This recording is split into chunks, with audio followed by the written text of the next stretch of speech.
Okay, so we'll be live just momentarily.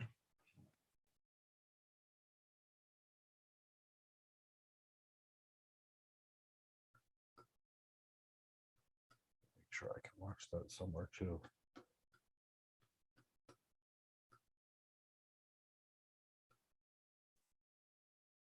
Make sure this is muted.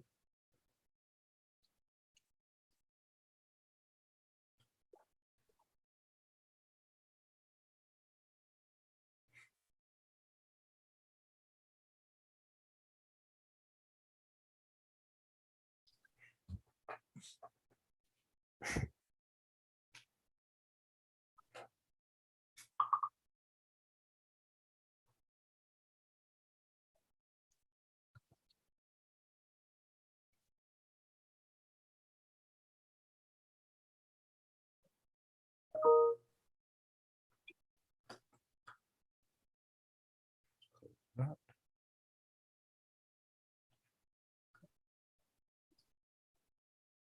Keep this up and running. Welcome, everyone. This is Michael Gibbs. Can you hear me? Want to just make sure we test our audio. If you're on Zoom, if you can let me know in the chat box. And if you're on YouTube, if you can let me know in the box that, yes, Mike, I can hear you. Yes, Mike, can I hear you? Wonderful, Mr. Singh. Thank you so much for letting me know in the chat box, as well as whoever came off mute on Zoom. Thank you so Can I hear you, much. Mike? Wonderful to speak to you. Thank you so much. So what we're going to do is we're going to wait approximately 5 minutes. We're going to talk about what we're going to talk about today. We are actually live streaming on Zoom, and we're actually simultaneously live streaming on YouTube. So this is something we started doing about 2 weeks ago. We've been having a lot of fun of it. In our experience, people typically show up within about 5 minutes after the hour. So that's where we're going to begin. But until we begin, how are you all today? Great. And where are you coming in from? I hear your accents, at least the people on Zoom, I already know where you're from, but not sure if you've actually moved to the US or if you're living in the UK, for example, or in India. I know you, Mag, is in India. I know the other folks on the call. Where are you? I'm in the UK. UK sounds great. Jeet, I see you're on live stream. Kaylin, I see you on YouTube. Welcome, folks. Kaylin, it's always great to hear you. Lewis on YouTube, thrilled you're here. Venkat, good morning. Jeet, you're in India. Wonderful, wonderful, wonderful. So we're going to begin in about 3 minutes. And today we're going to be talking about how to get your first technology job, specifically your first cloud architect job.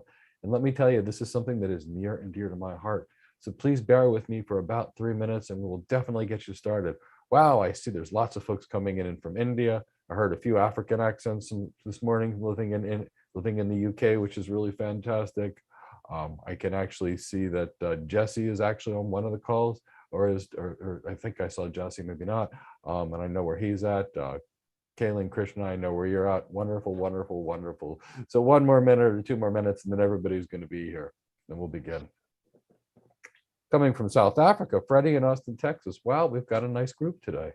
This is fantastic. Freddie in Austin coming from England. That's great. Aminsh's Manish's is in South Africa. Mr. Singh, coming from the UK. Obviously, with a name like Singh, I'm assuming you're a Sikh from India, which is really fantastic. Laman's coming in from the UK. Venkat's coming in from India. Chandra's coming in from India. Wow, this is a really great day. I love having such a fantastic international audience. That makes the world go around. That's how we get some innovation. While we're waiting that last minute, I am on a special cinema camera today, and we're using new audio. We've got new video encoders, new audio encoders, but a lot of professional microphones. And we're waiting for my massive 32-core Threadripper system with a 0.5 terabyte of RAM coming in the next couple of days, which we're going to be using for streaming all over. We're going to be introducing so much more training. Can you guys all hear me well? Does the audio sound great? The videos that look clear? Because we're taking new tech. So new tech is always something we've got to test. Yes, sir. Wonderful. So let's begin. Let's talk about how do you get your first cloud architect job? Well, I'm going to tell you a little bit about me. Anytime you hear someone present, you really should be looking at what is their background. whether you buy a course, look at their background. When you see a presenter, look at their background. When somebody offers you a job, look at their background. Are they credible? Have they done the job? And can they help you? So I'll tell you a little bit about me. I've been working in tech for a long time. I say 25 years because I don't want to feel old. My first network work was actually in 1993, but I'm going to call it 25 years because I don't want to feel old. So I've been working in tech for about 25 years. And for over 2 decades now, I've been helping people find their first tech job. And let me tell you, that is something I absolutely love, helping people get hired. And during these 25 years that I've worked in tech, I've been really lucky.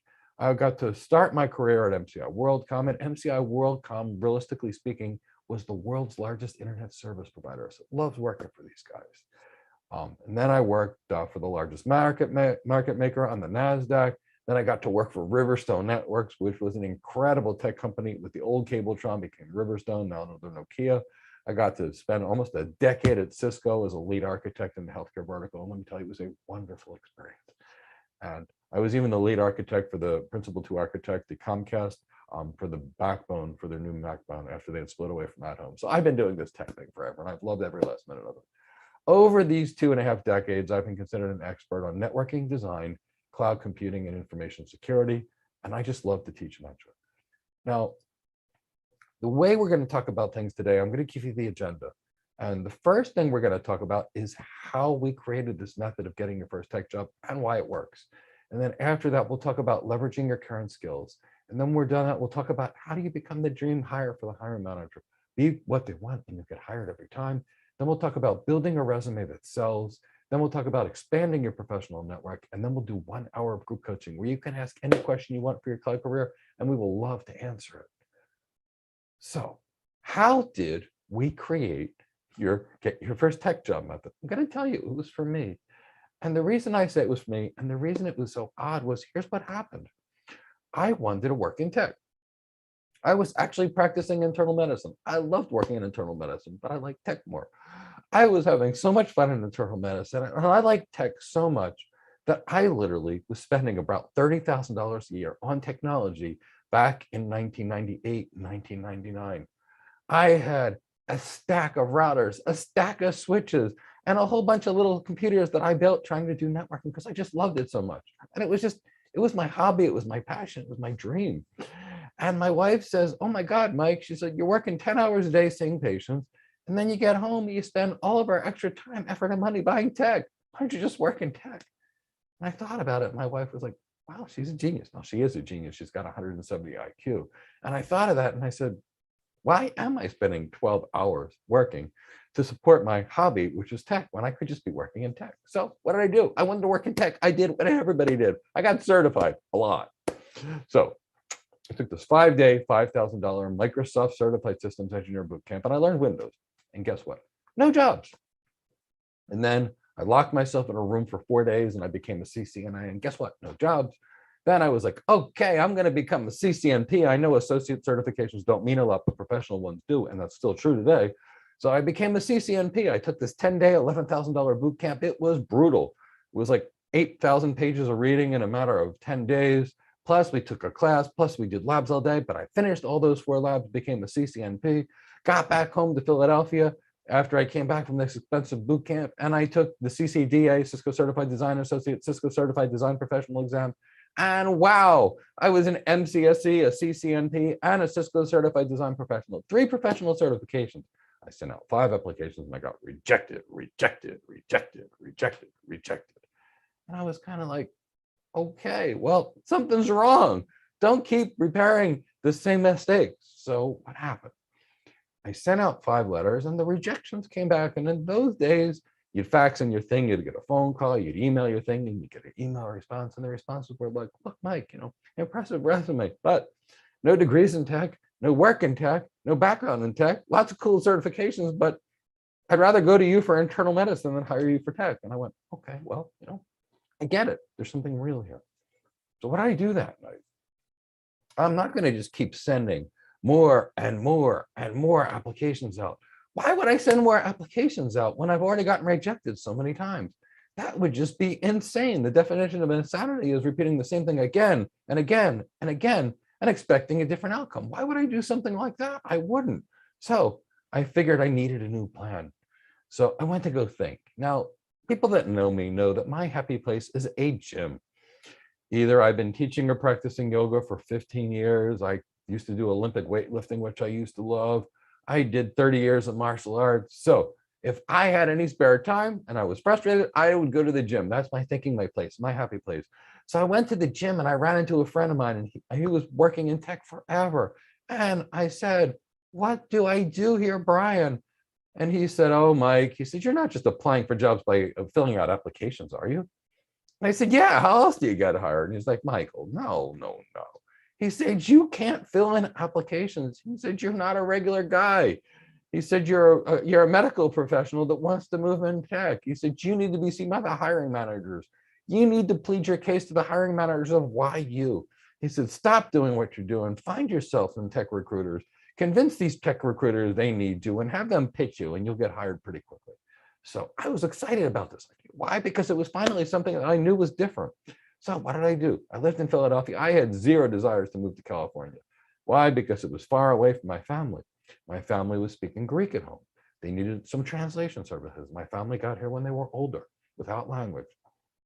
They speak English now, but it was hard. So in those days, we had to translate so much. So I knew I couldn't go 3,000 miles away. So I called a recruiter in California. And when I called this recruiter in California, guess what? The recruiter spent 45 minutes on the phone with me. He was amazing. I told this recruiter what was going on, and he said, "Okay, I see your challenge." He said, "You've got this and this, which is really great, but people know you as a guy practicing internal medicine. That's what they're going to see you for. No degrees in tech, no experience in tech. Let's find a way to get something that looks like experience." The guy spent 45 minutes on the phone with me. He told me what hiring managers desired. He told me what it takes to be hired. And let me tell you, I was blown away, thrilled, and excited by the information I received. And I sent this guy a nice gift. He spent 45 minutes on the phone with me. I was so blown away and excited. So here's what I did. I called 49 more recruiters. I wanted to see if they all told me the same thing. And guess what? For the most part, they did. I built myself a list of, this is the perfect network engineer. And I said, if this is perfect and here's where I'm at today, how do I go from where I'm at today to this perfection? What do I do? So if I know this is the ideal person they hire, and I know that I'm not it right now, I evaluated me, I built a plan to go from where I was at to what the hiring managers needed. I went on my first tech interview and something amazing happened. I was interviewed at WorldCon by this really great manager, whose name was Devendra. Wow, he was an impressive guy. I got to know him very well over the year that I was at WorldCon. He interviews me. He asked me your typical behavioral question, tell me about yourself, and I answered it. He asked me a tech question, I answered it. He asked me another tech question, I answered it. Now, Devendra asked me a very complicated technical question, and I had no idea. So I took a deep breath, like I always do. If you can control your breath, you can control your emotions. I took a deep breath, and I proceeded to say, "Devendra, I'm sorry, but I've not had the opportunity to learn that." And then I made a joke. I said, "It's Monday at 11:30 a.m. I said, "Do you know last Friday at 6:30 p.m., I was actually practicing medicine, doing rounds on my patients in the hospital?" And he starts to smile. I said, "But I'm highly energetic. I am highly motivated." I said, "I know what I know, and I know what I don't know, and I know how to find the answers to things quickly. And if I was part of your team and this was important, I would be a master at it almost overnight. But I need to be honest with you, it's not a current skill set that I have. I know this, this, and this." Now something happened. All of a sudden, I see Devendra stick out his arm and shakes my hand, and he said, "Guess what? You're hired." And I was blown away. I now knew I was getting my first tech job. And then Devendra says to me, he said, "But I do have a problem with the concept of you being a network engineer." And I thought, okay, here we go. Devendra is going to tell me I'm not good enough to be an engineer, and he's going to hire me as a network admin. And guess what? It'll be a huge pay cut. I'll take my foot. It'll give me a chance to get my foot in the door. I'm going to learn to be a network engineer and an architect, and I'm going to have a great career. So that was what I was expecting. But something different happened.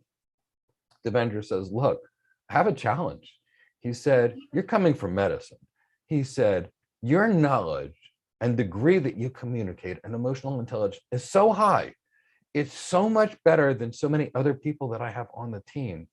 He said that I'm going to actually have to hire you as a senior network engineer, even though you have no work experience. And he said, if I don't do this, you're going to be on my team and you'll be gone in 6 months. He said, "You don't realize how good you actually are."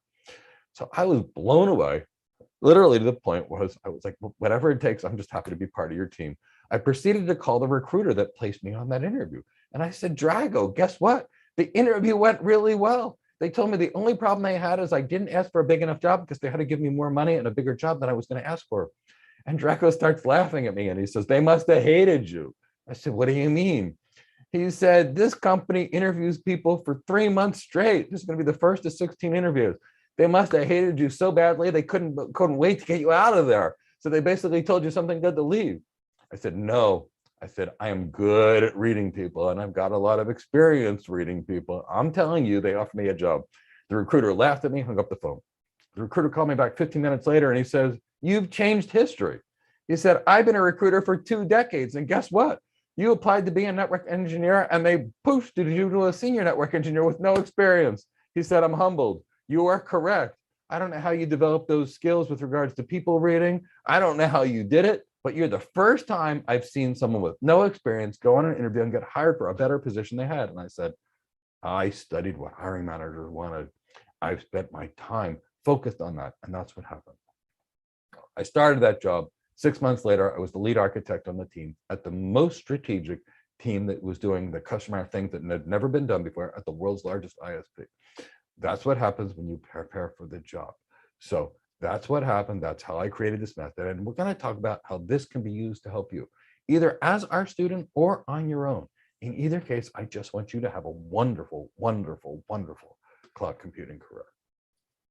I see some great friends are here. I see Tyrone joined, Alonzo joined, as well as many other people. Welcome, welcome, welcome. We're thrilled to have you here. So the first part of my system is the understanding of this. There is absolutely, I mean, literally absolutely no such thing as no experience. The first thing that I need every one of you to know is that there's something you've done in your job and it is completely related to your new job. Let's say you're a graphic artist and you're designing things to build a brand. Well, as an architect, you're going to meet with that same client. You're going to figure out what their goals are and figure out a way to improve their performance. Whether that's designing graphics or it's designing an architecture, it's really the same thing. If you've worked in customer service and you have the ability to take a frustrated customer and make them happy and fix a bad situation, that's a critical skill for the architect. There's so many things from your experience that I will show you can help you get hired and for better jobs and more money. So I want you to pay attention. There is no such thing as no experience. I will prove it to you with a hobby and a job that looks totally unrelated. And then for any of you that want, when we actually get to the point of going through these conversations, I'll work with you and tell you where your background is helpful, if you want, after the presentation. So I'm going to start with my hobby, martial arts. Martial arts has been my life for about 30 years. I don't practice these days the way I used to because I had some massive injuries while training with some very special people. So I don't get to train the way I used to, but martial arts was my life forever. Here's what I learned from martial arts that taught me cloud architecture. First and foremost, in martial arts, I learned to stay calm and focused all of the time. So let's really think about this. In martial arts, you know, you're in this combat situation, someone's coming at you, they throw a strike, you block it, they throw a strike, you get out of the way, you throw yours. That's life. It's basically who is stronger mentally, whose skills are better, and who can outmaneuver each other. So here's what I learned in martial arts. You're calm, you're focused, you can see things coming. You can take a deep breath, move a millimeter and not get hit. This is martial arts. And guess what? What I also learned, you lose your cool, you lose your focus, you're not moving that 1/8 of an inch out of the way not to get hit. You're hit, you're knocked out, and trust me, it is a miserable, miserable feeling, waking up on the ground and not knowing how you got there. So in martial arts, I learned to be focused all the time. Now, guess what? As an architect, the second you lose your focus on the end goal, the customer desires, everything is over. So you want to be a great architect, learn to focus, focus, focus, and focus some more. Now, what else did I learn? I learned that if you stay calm at all times, you always win. Now, I learned this in martial arts. I didn't understand the neurobiology at the time, but I'm going to teach you the neurobiology. And I'm going to show you how staying calm will make you the best architect. When we're here, we're all relaxed. We could be singing I don't know, I love reggae music. We could have some Bob Marley in the back. We could be typing, designing things. We could be having a lot of fun. And all of a sudden, we go from calm to non-calm. Now, our calm brains, our prefrontal cortexes that we're thinking, we're talking, logical reasoning, all of a sudden, we're not calm. The second we are not calm, the prefrontal cortex shuts down. The amygdala, which is the freeze, fight, or flight survival part of the brain, gets kicked in. And now we get stupid. Now, I'll show you what happens when the amygdala kicks in. In martial arts, we get knocked down because we get angry. When you're angry, you lose focus. When you lose focus, you get knocked out. In business, when you lose focus, you get knocked out. In architecture, when you lose focus, you make mistakes. But it's worse than that. Our relationships and the strength of our network are some of the biggest and most important things in our career. And when we get calm, we lose our calm and we get angry, we lose our focus, the amygdala kicks in, and that part of the brain is nasty. And if any of you have ever been in an argument, said something you regret, I promise you, now you've got to experience that nasty amygdala. Shut down that prefrontal cortex, turn on that amygdala, your relationships get destroyed, your thinking gets destroyed. It is not a good thing. So for martial arts, I learned to be focused and calm and never get angry. Now, martial arts made me read The Art of War. You know what? In my MBA program, they also made you read The Art of War. And I learned this from martial arts. And this tenet learned from martial arts has helped me in every component of my life. And let me tell you, it applies to the architect. In martial arts, I was taught, know yourself, know your enemy, and you will always be victorious. Sun Tse said it, spelled Sun TSU, in the book, The Art of War. Know yourself, know your enemy, and you'll always be victorious. We're going to talk about that applying to you. Know yourself and not your enemy. For every one win, there'll be one loss. Don't know yourself, but know your enemy. For every win, there'll be one win and one loss. Don't know yourself and don't know your enemy. You will always lose. So if you want to get hired, know yourself, your strengths, your weaknesses, everything good about you. Know your competition, because you got to be better than them. Know what the hiring manager wants. Now you know yourself, now you know your enemy, and you'll always be victorious. So these are the things that I learned from martial arts. Oh, wait, one more thing I learned from martial arts. Plan, and plan some more. So anytime you're dealing with combat, anytime you're trying to build a career, build a plan. If this is where I need to go, this is where I'm at now, how do I get there? So that's realistically speaking, how you get there. So build a plan and then follow your plan and get there. But guess what? Not every plan works. So build a plan, build a contingency plan, and then when all else fails, adapt, improvise, and overcome. Do this, you'll be successful everywhere. So what did I learn out of martial arts? I learned to be calm, to never lose your focus, to respect others, to know yourself, know your competition, and always be better, and build a plan to get there. And do this, adapt, improvise, and overcome, and you'll always get to your goals. Now, I see there's some questions that are coming in from 68 Parthvora, as well as Liz, and we will get to your questions. We can get you through the pick your certifications. We can career guide you. As soon as we're done the conversation in about 30 minutes or so, we will answer everyone's questions one by one. Chris from my team is taking a list of questions, so I promise you we'll answer every one. So now that you know what I learned from martial arts, let's learn what I learned from my first real job and how that made me a great architect. Now, my first job, completely outside of tech, totally unrelated, built my tech career in a way that I can't possibly even describe. So here's what I learned from medicine. That was my first job.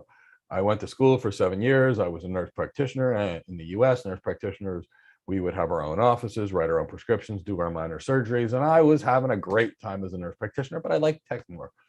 I learned some things being a nurse practitioner that changed my life and made me a better architect. And this is why I'm going to show you no such thing as no experience, because whatever your last job is, it's still related to your architecture job. So love it, enjoy it. Let's take these lessons. So what I learned first in medicine was the need for real experience. Look, the 10X AWS certified person is the person that can't do anything. that is completely 100% worthless. So I'll show you what to do instead. Know a lot about a small area. When we go to school and we do medicine, here's what it's like. 4 years undergraduate, 4 years medical school, a 3-year residency to actually practice the things you learned in the previous 8 years. And then when you're done that, there's something called a fellowship, which is really where you get your expertise in a niche market. So did you know the heart is the size of the human fist? There are more than 10 different kinds of doctors that focus on the heart, the size of my fist. And they each go to school for 17 years. And they still need 10 different people to focus on the heart, which is just the size of my human fist. That's depth. That's capability. That's the way to get ahead. Build deep knowledge, not wide knowledge. Be an expert, not a jack of all trades and a master of none. I learned that from healthcare, and it has changed my career. It speeded the growth of my career probably 5,000%. Be great at something and you'll get hired. And like I said, we'll answer everybody's questions towards the end. The next thing I learned is from medicine was actually how to be an architect. Now, this is where like, okay, Mike, I can see lessons learned, but I don't get it. Well, I'm going to tell you right now, here's the job of an architect and here's the job of a doctor. They're identical. So here's what happens when you practice medicine. Patient comes into the office and they give you their chief complaint. My throat hurts. What do? I ask a bunch of questions. What makes your throat better? What makes your throat worse? How do we what makes it better? What makes it worse? When did it come on? Does it go away? I start asking some questions. Then what do? I basically take a tongue depressor, push down on the tongue, stick a flashlight in, and I look, I evaluate. Then I make a diagnosis and I prescribe a medication. The diagnosis might be pharyngitis. The most likely cause is beta hemolytic strep group B. Poop, amoxicillin 500 milligrams 4 times a day, and the patient gets better. Now, let's be an architect for the moment. Mr. Customer, what are your business challenges? What are your business goals? What are you trying to achieve? Okay, I got it. So now I know the goals. Same as the patient that came in and said my throat hurt. Mr. Business, Mr. CEO, what are you trying to achieve? Then, what did I do in medicine? In medicine, I did an exam. Guess what? As an architect, I'm going to now baseline their current systems, figure out, or at least my team will, what current technology the organization is using and how do we make it better. So I ask questions, then I evaluate. Then I make a plan, which is called an architecture. And then they turn it over to the engineers to build it. So medicine, meet with a client. Architecture, meet with a client. Medicine, ask questions. Architecture, ask questions. Medicine, do an exam. Architecture, do an exam of the current systems. Medicine, make a diagnosis. Architecture, generate a hypothesis. Medicine, give a prescription. Architecture, design the architecture. Same job. And I'm going to show you that if you're a management consultant, it's the same job. If you're a nurse practitioner, doctor, physician assistant, same job. Even physical therapy, same job. There are other engineering jobs in other worlds. They are the same job. So if you want to really be great at something and you really want to feel it, leverage your past experience and you will have an unstoppable career. Your experience matters. You matter. Everything that led up to you being here right now will make you a better cloud architect. Learn it, love it, build the career of your dreams. Now, here's what I did. See, I came from a medical background, and like I said, again, we will answer all questions in approximately 30 minutes. I promise to answer everyone one by one. Chris, my team is taking them down. So what did I do? I did a lot of research. See, I was a medical guy. I was used to digging deep, asking a million questions, and investigating. I spoke to 50 recruiters, found out everything they wanted. I figured out, where I was with my current skills versus what the employers decided, and I built a get hired plan, and I got there. I did this gap analysis, and when we were done, I got hired on my first interview. Now I've interviewed with 5 companies, and I've been hired by all 5 companies in my career. Why? Because I know what organizations want. Wow, people even in Tunisia coming here today. This is awesome, but we'll get to everyone's questions. That's all over the place today. So lots of people from India, Africa, England. Wow, this is pretty impressive. All across the US, this is just a fun day. So you want to get hired? What's my suggestion? Learn to be everything the hiring manager wants. So let's talk about things that the hiring manager desires. First, and here's the reason why. My wife likes shoes. Why does she have 300 pairs of shoes? I don't know, but she loves them. So each day she brings home new shoes. And I asked her one day, I said, how do you pick the shoes? And she says, I pick what I want. And that hit me like about 20 some years ago. That's the secret to being hired. People buy what they want. When you go on an interview, you have to be what the hiring manager desires. They buy what they want. Like my wife buys the shoes that she wants. And when I wanted to set up a professional streaming system, I bought everything I wanted until I realized my 16-core Mac with 192 gigs of DRAM and a couple of GPUs couldn't handle it. And I needed to do something different. I buy what I want. That's what people do. So be what the hiring manager wants, and they will hire you. So I will tell you, I've interviewed 5,000 people. I've asked 50 recruiters initially, and I have asked every, oh, wow, God, awesome too, every hiring manager you can possibly imagine for the last 25 years. What is your perfect employee? Please tell me. And I've taken this information, I've aggregated the information. I've worked with clients for over 2 years, or 20 years on this information, and it's helped many of them get hired. Again, for the folks that are saying hello, I am so happy to hear from you. We will answer any questions you may have in approximately 20 to 30 minutes. What do hiring managers want? First and foremost, someone that can do the job. So that does not mean experience. It means competent. Big difference. Competent is the capability to do the job. I've interviewed people with 20 years experience that have no idea what's going on. I can't hire them. They're experienced, but incompetent. What do I want instead? I want someone that's good at the job. So first and foremost, hiring managers want someone that can do the job. This is number one. Now, number two is gonna surprise you. It's someone they can trust. So I've interviewed 5,000 people. Do you know what 4,950 have done on their interview? This should terrify you. 4,950 or more have lied to me on those interviews. I want to really analyze this. So if the first thing that you care about is someone that can do the job, and the second thing is someone that can be trusted, and you ask someone a question on an interview and they don't know the answer and they bluff, which is a lie, you can't trust them, which means effectively you can't hire them. So I'm going to tell you, 99% plus of all interviews get completely terminated and shut down when someone bluffs or lies to you on an interview. So if you don't know the answer to a question, and I'll show you how to answer it the way I did this venture, which is the way I got hired. I've been using with my students for decades and it works great. Be trustworthy. Your name means everything. If people can't trust you, they can't hire you. And if people can't trust you, you'll never build your brand. And if people can't trust you, you'll never have a good career. You may survive one job, but that's it. So employers want someone that can do the job and someone they can trust. Now, what is the next thing employers want? Someone that's safe. Now, what does safe mean? Safe means someone that knows what they know, knows what they don't know, knows how to find answers to things they don't know quickly, and won't make major errors due to lack of knowledge. So someone that can do the job, someone that can be trusted, and someone that's safe. Why is this safety thing so important? Let me tell you, here's what goes on. When people are not safe, they do things they don't know. For example, 16% of all hacks in AWS occur from being misconfigured S3 buckets. Daily to the AWS cloud come from people that just don't know their limitations. Daily hacks. So someone that can do the job, someone that can be trusted, someone that is confident and safe. Now, what else? Employers want someone that's energetic and enthusiastic. Seriously, look at this. Wake me up when it's time to meet with a customer. Or, I'm here. I'm excited. What's the project of the day? Give me something. I can't wait to get my hands dirty. Okay, who do you want to hire?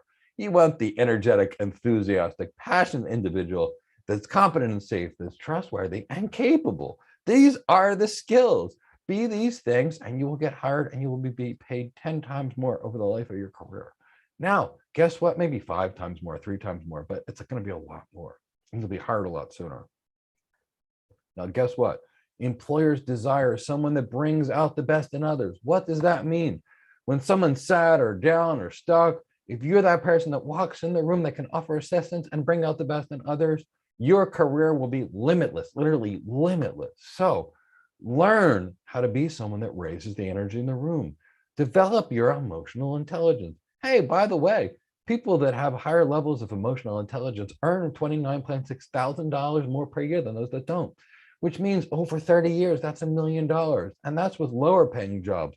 With higher paying jobs like tech, raising your emotional intelligence can have a $50,000 or $100,000 impact to your salary every year for the rest of your life. So learn to be emotionally intelligent. We'll talk about it. We train all of our people in that.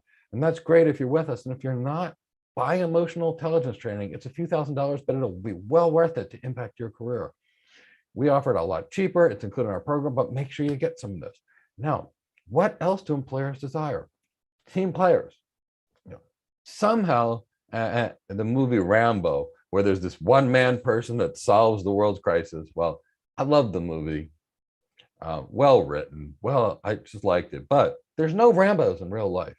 There's multiple people on a SEAL team. And guess what? In an architecture team, there's multiple people. You got a cloud infrastructure architect like me, maybe a CCIE that knows the cloud real well. And maybe you've got a cloud security architect, someone like me, again, because I worked in security, which is going to be someone with a big security background and a cloud background. Then you're going to have a generic cloud architect that knows a lot about a lot of things, nowhere near the depth that we know as experts, but they're still pretty solid in a lot of different places.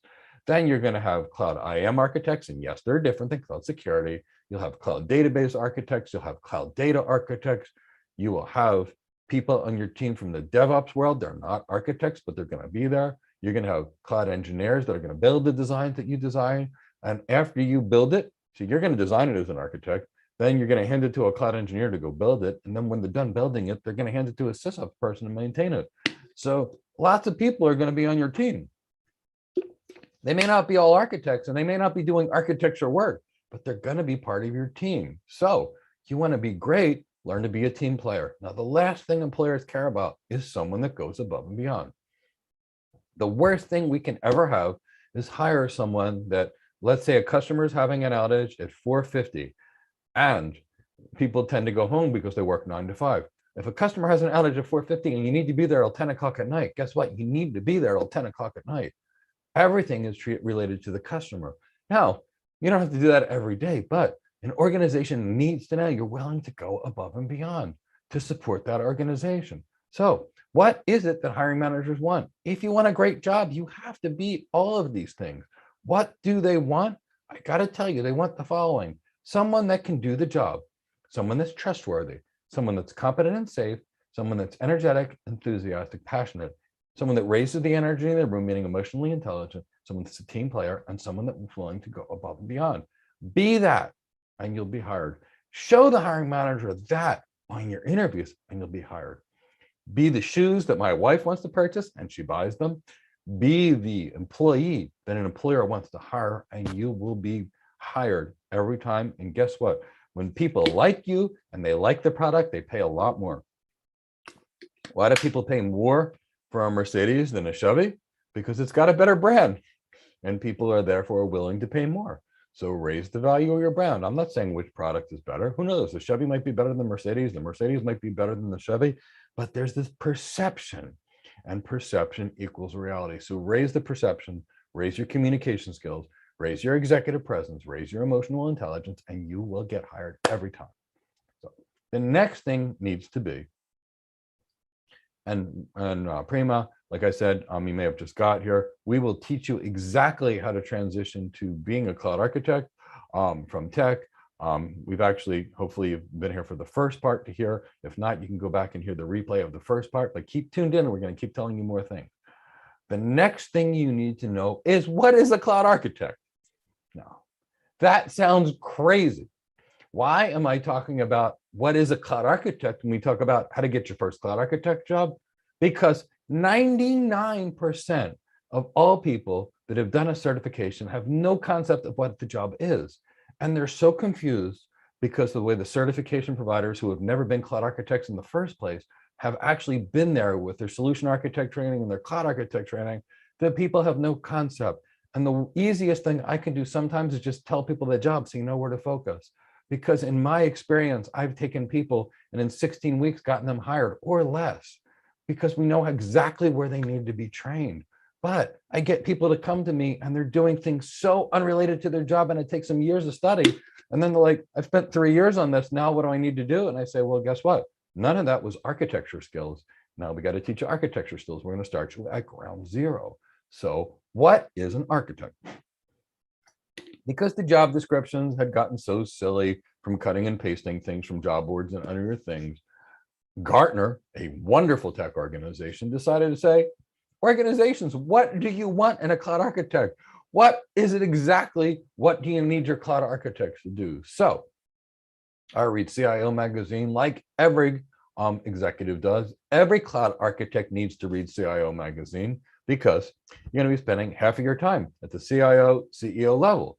And you need to know what they're reading and know what they're thinking. So Gartner did this. Gartner, for those of you that are new to tech, investigates everything. A new cloud service, a new router, a new switch, a new firewall. They find industry trends. I've worked with them for decades. They are awesome to figure out where the industry is going. And because of that, they're widely published in CIO magazine as well as other magazines.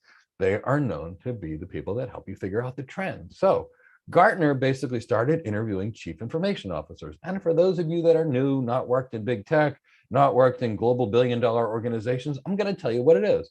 So you have the CEO that sets the strategy, the CIO that basically does the things that the CEO desires through the use of technology. So if the CEO says increase sales, the CIO is figuring out what tech can increase sales. The CIO then hires a VP of IT, a director of IT, and a hiring manager. That's the structure. So if you want to know what the job as a cloud architect, ask the people that pay you because they're the ones that are going to hire you. So don't ask a certification provider, ask the CIO. So Gartner did that, and it was widely published. In fact, this article was published in CIO magazine. I will drop the links for all of you because it's all about making sure you hear from credible sources. So this is a credible source. Every CIO reads this. Every cloud architect should read this. And here's what CIOs said they want in a cloud architect. They want someone that can lead the cultural change for cloud adoption, leadership. They want someone that can develop and coordinate cloud architecture, design, someone that can develop the strategy and the adoption process, design plus leadership, finding talent with the necessary skills, leadership skill, assessing application hardware and software, technology skill, create a cloud broker team, leadership skill, establish best practices for the cloud, technical and leadership combined, select cloud providers and third-party services, that's leadership, overseeing governance and mitigate risk, leadership, work closely with the IT security people to monitor privacy and develop incident response procedures, cross between leadership and tech, manage budgets and estimate costs, leadership, operate at scale, leadership. What did you not hear? You did not hear Python scripting at all, and you never will. You did not hear coding, and you never will for an architect. Architects don't code. You did not hear configuration, CLI, management console. Again, architects don't configure, they design. You did not hear Terraform. You did not hear CloudFormation. You did not hear SysOps. You did not hear DevOps. All valuable careers, all very valuable skills for someone else's career. Cloud architects like me, we design, we present, we sell, we design, we present, we sell, we lead, we coach, we mentor, we sell. That's what we do as architects. An architect is 50% business executive and 50% technology professional. You translate between things that the super smart cloud engineers are trying to build for you and the executives that have a business problem. That's the job of a cloud architect. You can't train to be a cloud architect by learning the name of a service and how to configure it. You can't. So totally completely irrelevant skill taught in all of the solution architect training programs for the architect. Very valuable for the cloud engineer, but completely irrelevant for the architect. So to be an architect, learn how to design. That's what architects do. Architects in buildings don't go and buy the bricks, they design the building. We architects in tech, guess what? We design the end-to-end solution. We don't build things. The last time I had to configure a router or switch or a cloud was 20 years ago. First couple of years, I was an engineer. I did it. After that, I designed, and present. I would travel hundreds of thousands of miles a year giving presentations. That's what architects do. They don't configure and they don't code. So when I see people say, hey, to be a cloud architect, study sysops and DevOps, no, study architecture. And why am I hyper-focused? I am an architect, and as an architect, we do ROI modeling for everything. If your solution costs $100 million, you have to convince the customer that the value they receive in terms of increased revenue or enhanced productivity, meaning reduced expenses, is going to be greater than the $100 million they spend. And you need to do an ROI model of that. So that's part of the job. So I like to do ROI modeling on everything because I'm an executive. So let's look at this. An average cloud architect earns $600 a day, average. A good one easily earns double that, sometimes more than double that. But let's say $600 a day because it's average. Now, let's say this. Let's say you spend 6 months studying sysops and DevOps. Let's say in order to get 2 associate certifications that will not help your cloud architecture career at all, you spend 6 months training.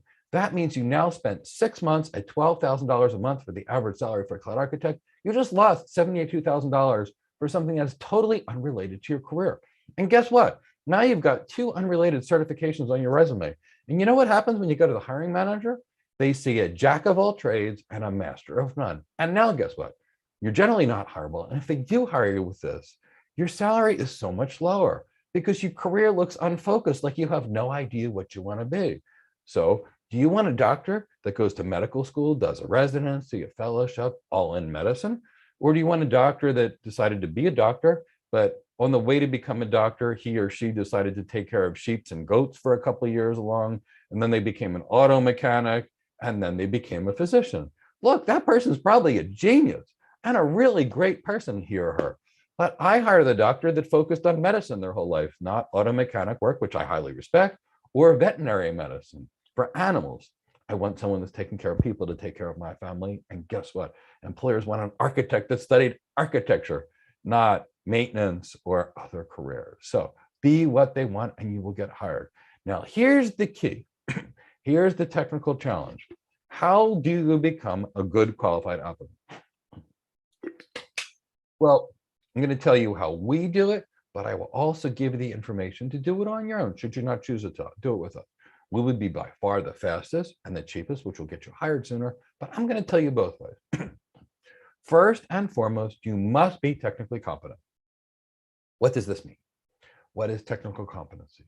The cloud is a virtualized network and a virtualized data center. There is nothing more to the cloud than that. It's just a network and a data center where you install a thin layer of control plane software, which manages your network and data center resources. That's it. It's simple network and data center. The cloud is 30-year-old tech. I absolutely love the cloud, but it's 30-year-old tech. I worked on a cloud back in 1999 called Frame Relay. And in 2000, I worked on a cloud called ATM. The next cloud was VPLS, which my team helped invent. Then years later, we were advising all the cloud providers. Guess what? It's just a cloud. It's a network and a data center. Nothing has changed. And all these new features like Cloud Hub are 30-year-old BGP route reflector technologies. It's all old tech, which is great tech, but it's an old tech. So if you want to be a great cloud architect, what's your job going to be? 90% is lift and shift. Take the stuff from the data center and the network and stick into the virtualized data center network, which is the cloud. Now, how do you do that if you don't know the network and you don't know the data center? The answer is you don't. So you want to be great, learn the network and learn the data center. So what does that mean? You must learn the network and the data center. So our students have it all prepackaged in our 250-hour program, and they learn the network, the data center, the security piece, and the cloud all together. If you're not with us, go to Cisco. And it's going to be a good 5,000 pages of reading, but do it if you're not with us. With us, it's pre-summarized. But do this. Learn about OSPF.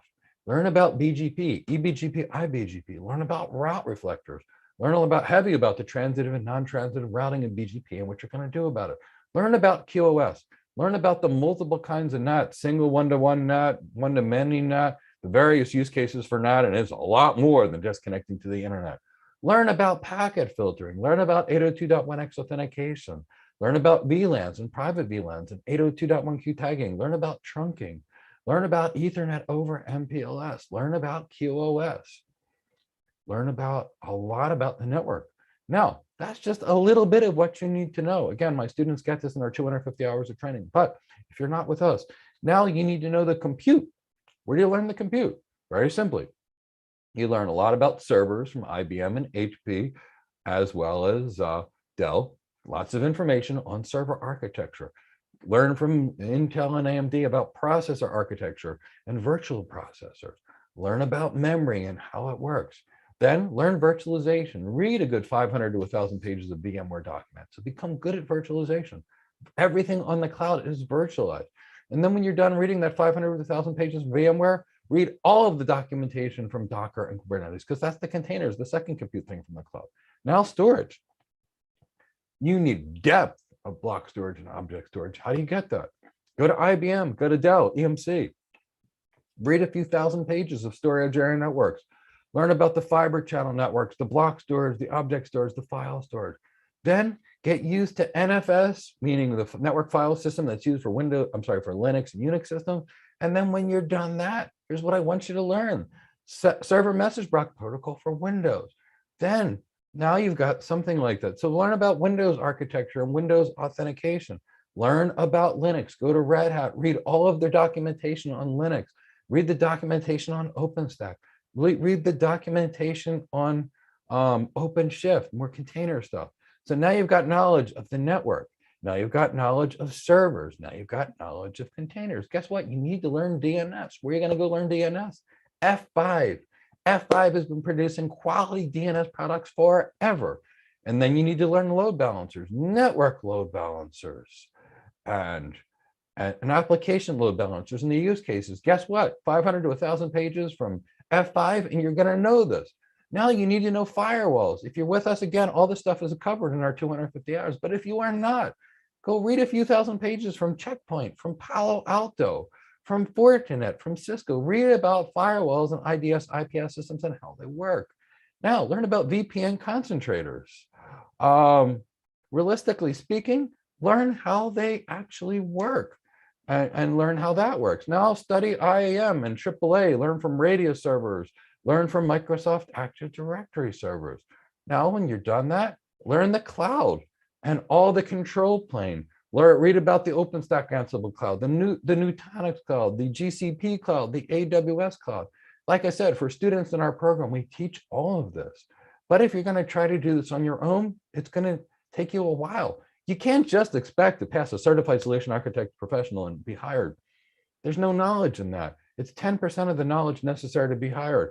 Look, we make sure every graduate of our program has a certified solution architect professional, but I got to tell you, that may get you an interview, but it won't get you hired. It's knowledge about how all these systems work because you're going to design it. And architecture is a lifelong study process. I can get people inside of 16 weeks with a tech background hired. It's no big deal. And I can get people that have no tech background in 6 to 8 months hired. But we're focusing and we're teaching and we're boiling down all this complexity into things that are manageable, because as an architect, it's all about design, but you can't design what you don't understand. So this is how we treat you. So those are the things that you need some academic knowledge on. So after you get your fundamental academic knowledge, again, it's in our program or learn it on your own. The next thing is you've got to get some certifications. Now, certifications do this.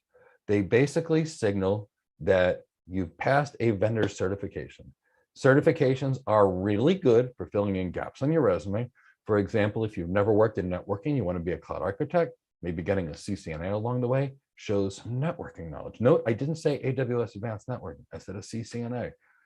And for example, if you wanted to do cloud security, a CISSP or a CEH mixed with the certified solution architect professional, and then of course, learning the job, now it's great.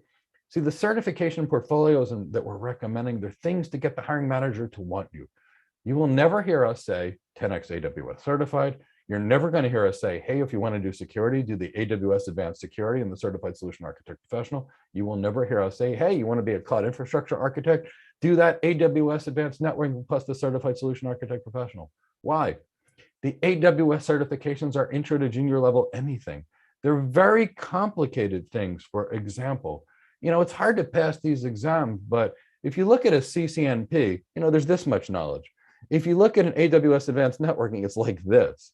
It's not even enough to begin the job. So Don't get a million cloud certifications. There's too many exam dumps. There's too many Udemy courses that have taught the course, making everybody be able to pass and still know nothing. So be great. Be great at what you do. So read those materials, get certifications that are going to make you stand out. Only professional certifications. Do not get 3 and 4 associate certifications. Don't do it. Here's why. And I don't feel this way, but I want you to understand this. Hiring managers view an associate certification as like intro to junior level, like a kindergarten. And these are hard exams. So I don't want you to think that I think they're kindergarten. They are hard exams. But if you're going to kindergarten 5 times, it doesn't make you a college graduate. So employers want the big ones. They don't care about how many little ones you want. So if you want to get paid more, if you want to get interviews, if you want to get hired, focus on the big things. Focus on the things that are going to inspire confidence in the hiring manager, because we want you to get hired. Now, we've talked about what to study. We've talked about how to learn. Now, what else is really critical to the architect? I'm going to tell you this. If you just prepare technically, you cannot work as an architect. I've had students in the past and they're like, I don't want any of that soft skills training. I don't want any of that leadership training. I don't want the presentation skills training. I don't want to learn the business acumen to do ROI modeling. And when they call me and they say, I'd like to take the course, but I don't want to do that, I say, thank you very much, but you can't be one of our students. And they're like, why? I'm a techie. And I said, this is a job that requires 50% tech and 50% leadership. If you don't want to do the leadership piece, I'm never going to get you hired. So why should I train you? Why should you pay me? So what are these business skills that you need? And they are really, really important. Let's talk about them. First, you must have executive presence. How are you going to talk to the CEO and tell them about your billion-dollar technology design if they can't believe in you? If you don't speak the same language they do? The answer is you can't. If you can't speak in a way that's relevant to the executives, you are done right there. It stopped. So since we all start at the CEO level, or at least most of us do, if you're not CEO relevant, CIO relevant, CTO relevant, I hate to say it, can't do the job. So you must get that. So we train it in our program. If you're not with us, find some CXO relevancy training. You're going to need that. Now, what else do you need to do? You need to have incredible presentation skills. I've spent, well, combined with other people helping me, well over $250,000 learning these skills, all just the soft skills. So make sure your presentation skills are good. There's a company in California, it's a few $1,000s. It's called Speak Easy. They run a talk so people listen. I view that as an introduction to professional speaking. And I gotta tell you, it's really, really, really important. Then the next thing that I'm going to teach you, so you've got your presentation skills, is you've got to learn emotional intelligence. We teach that in our program. Goldman, Boyatis, those guys have a very good emotional intelligence training program. We use some of their methodologies as well as several other methodologies that are used by Olympians as well as the medical community and some elite military forces. But whatever you do, make sure you use them. So we've got that. So after that, we've talked about presentation skills. Now you need the business acumen skills. You've got to be able to do a return on investment model to show that your technology solution is actually going to help the business. And guess what? We love that. So do that. If you're with us, we teach you. If you're not, you can find it in an MBA program or something. These are critical architecture skills. And asking questions. Let me tell you, it's not like you're going to go walk into a customer and they're going to hand you a piece of paper that says, go build this. That will never happen. Here's what's going to be happening. You're going to be asking a client a question. And we've got a list of 150 questions our students use, but you're going to ask a client a question and you're going to get a one-word answer. And that answer is not going to be enough. So you basically learn have to have interrogation skills like a spy, meaning you can't make people feel uncomfortable. You've got to convince them to open up and talk to you. So pretend you're James Bond for the day or Jane Bond, whatever. You've got to have that level of emotional intelligence and questions that you can actually obtain the information you need to design an end-to-end solutions. So these are the skills. We teach them all, and now you know what they are. If you're with us, you've got it. And if you're not, you know now exactly where you're going to get these skills. This is not just the tech role. Half tech, half business, that's the difference. That's what keeps engineers from becoming architects. That's why when people say, hey, should I work as an engineer for 10 years to learn how to be an architect? And I say, well, if architecture is design and engineering is building, I'm not sure that learning construction is necessarily a way to make somebody design a business. Helpful, but just make sure you know these things. Train right. I had a martial arts instructor that said, eat right, think right, and train right, and you'll never have a problem in your life. Guess what? If you eat right, you'll be healthy. If you think right, not only will you avoid arguments, conflicts in your life, but you'll be able to do the job. And if you train right, you're going to have the skills. So that's what I recommend. Now, the technical piece. How do you get really, really good at the technical piece? I'm going to tell you what we do with our students. And again, I'm going to tell you how to do it on your own. If you're with us, we give you server access. And if you're with us, these are the labs you're going to be doing. And I'm going to tell you what to do next, how to do it if you're not with us. But if you're with us, I want you to do the following. I want you to set up server virtualization with like VMware ESXi, or at least work with it. I want you to build containers, because this is the stuff you're going to be moving to the cloud. When you are done that, now that you've learned the compute, I want you to set up a firewall and build it from scratch on a Linux system. I want you to set up a VPN concentrator, build it from scratch. I want you to build the Linux, Apache, MySQL, PHP stack. I want you to set up server message block shares on Linux machines. I want you to set up NFS shares. I want you guys to be great. I want you guys to build Microsoft Active Directory servers to learn IAM. I want you to build your own cloud. That's right, you heard me, build your own cloud. Build an OpenStack Ansible cloud and or a Nutanix cloud. Build a cloud. You can't design systems that you don't know. Build a cloud, you're gonna be an expert. So when everybody else on their resume says, hey, I set up an S3 bucket, you can say, I built a cloud. Who do you think the employer wants? Which person shows more energy, enthusiasm, passion? Who has more knowledge? The person that knows how to build a cloud, or someone that can click 3 buttons and configure an EC2 instance? No one cares about the EC2 instance setup. I use an 8-year-old little girl, my friend's daughter. She's the cutest thing. I asked her to set up an EC2 instance. She says, click, click, click, EC2. That's great, but nobody's going to pay you $300,000 a year to do that. I use an 8-year-old.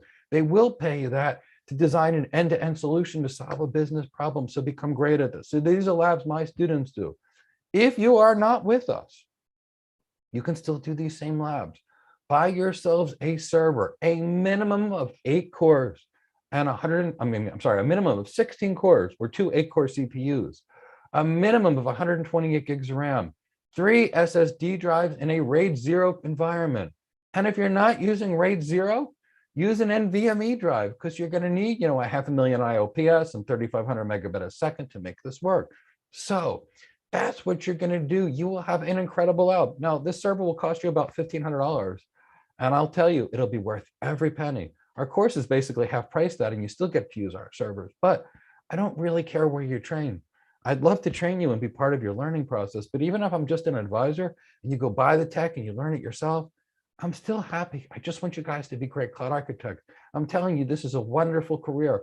I have loved it here for decades being an architect. And I want everyone to experience this, everyone to experience the life, the financial freedom and independence, a career that they can love. So that's why we do this here. So let's talk about the following steps. So be that great candidate, show focus and depth, learn a lot about an area. Don't get 10x certified. Instead, know something really deep, something. And go out there, get professional certifications, get industry certifications, go to webinars, get industry knowledge, become great at what you do. And I see some more questions in, and we will answer all of these questions. I've gotten people that have come from customer service cloud architect jobs with no previous experience. I've gotten software developers, knows. People from DevOps, no big deal. People with the gap in employment, no big deal. I see some of these questions are there. What matters? Be exactly what the hiring manager needs. Be exactly what the hiring manager wants. And I don't care your background. We can get you hired as long as you do the work. So don't let anything stop you. I get people that are saying, hey, wait, I've done this. I went from medicine to tech. You can go from anything to anything, provided you put your mind and your heart to it. Put your heart into anything you do, put your mind into it, and you will be unstoppable as long as you have the right skills. So go get the right skills. Now, I mentioned this, communication skills. You must have the communication skills of an executive. Now, we focus heavily on that. But if you're not with us, be certain that you get some communication skills training. Have an attitude. Here's the thing. And Jeffrey, thank you so much for your comment. Find a way to make people feel good in your presence. Who do you want to be around? The miserable nigger kind of person. The person that walks in the room and says, hi, everybody. Mike, oh my God. How you doing today? Do you need any assistance? That's the person I want to hire on my team. So develop that kind of attitude. Learn how to bring out the best in others. Learn to control your emotions. Be calm. Be the solution to everybody's problem. When things are falling apart, when things are melting down, when everybody's frustrated and you are happy and calm and solving problems because you're using your prefrontal cortex and not nasty amygdala, which kicks in when you're stressed, you will be the solution to everyone's problem. Your career will take off like a rocket ship. I remember when I started my tech career and they're like, Mike, there's an outage. How come you're not getting stressed? I said, a couple of things. I said, for example, if I get stressed, does it solve the problem? And everyone said no. I said, will anybody die, for example, if we don't solve this problem? And the person said, no. I said, so nobody's going to die and we're not more productive being stressed. So stay calm, stay happy, take a deep breath. Together we'll solve this. And then poof, things that would have taken 8 hours are solved in 10 minutes. Stay calm, stay focused, find a way to bring out the best in others. Now let's your resume. Now, what is a resume? So there's all these resume writers out there and they all have 1,000,001 suggestions, but none of them actually been a hiring manager before. So here's what a resume is. A resume is a sales document. It's an advertisement that says, why should I hire you?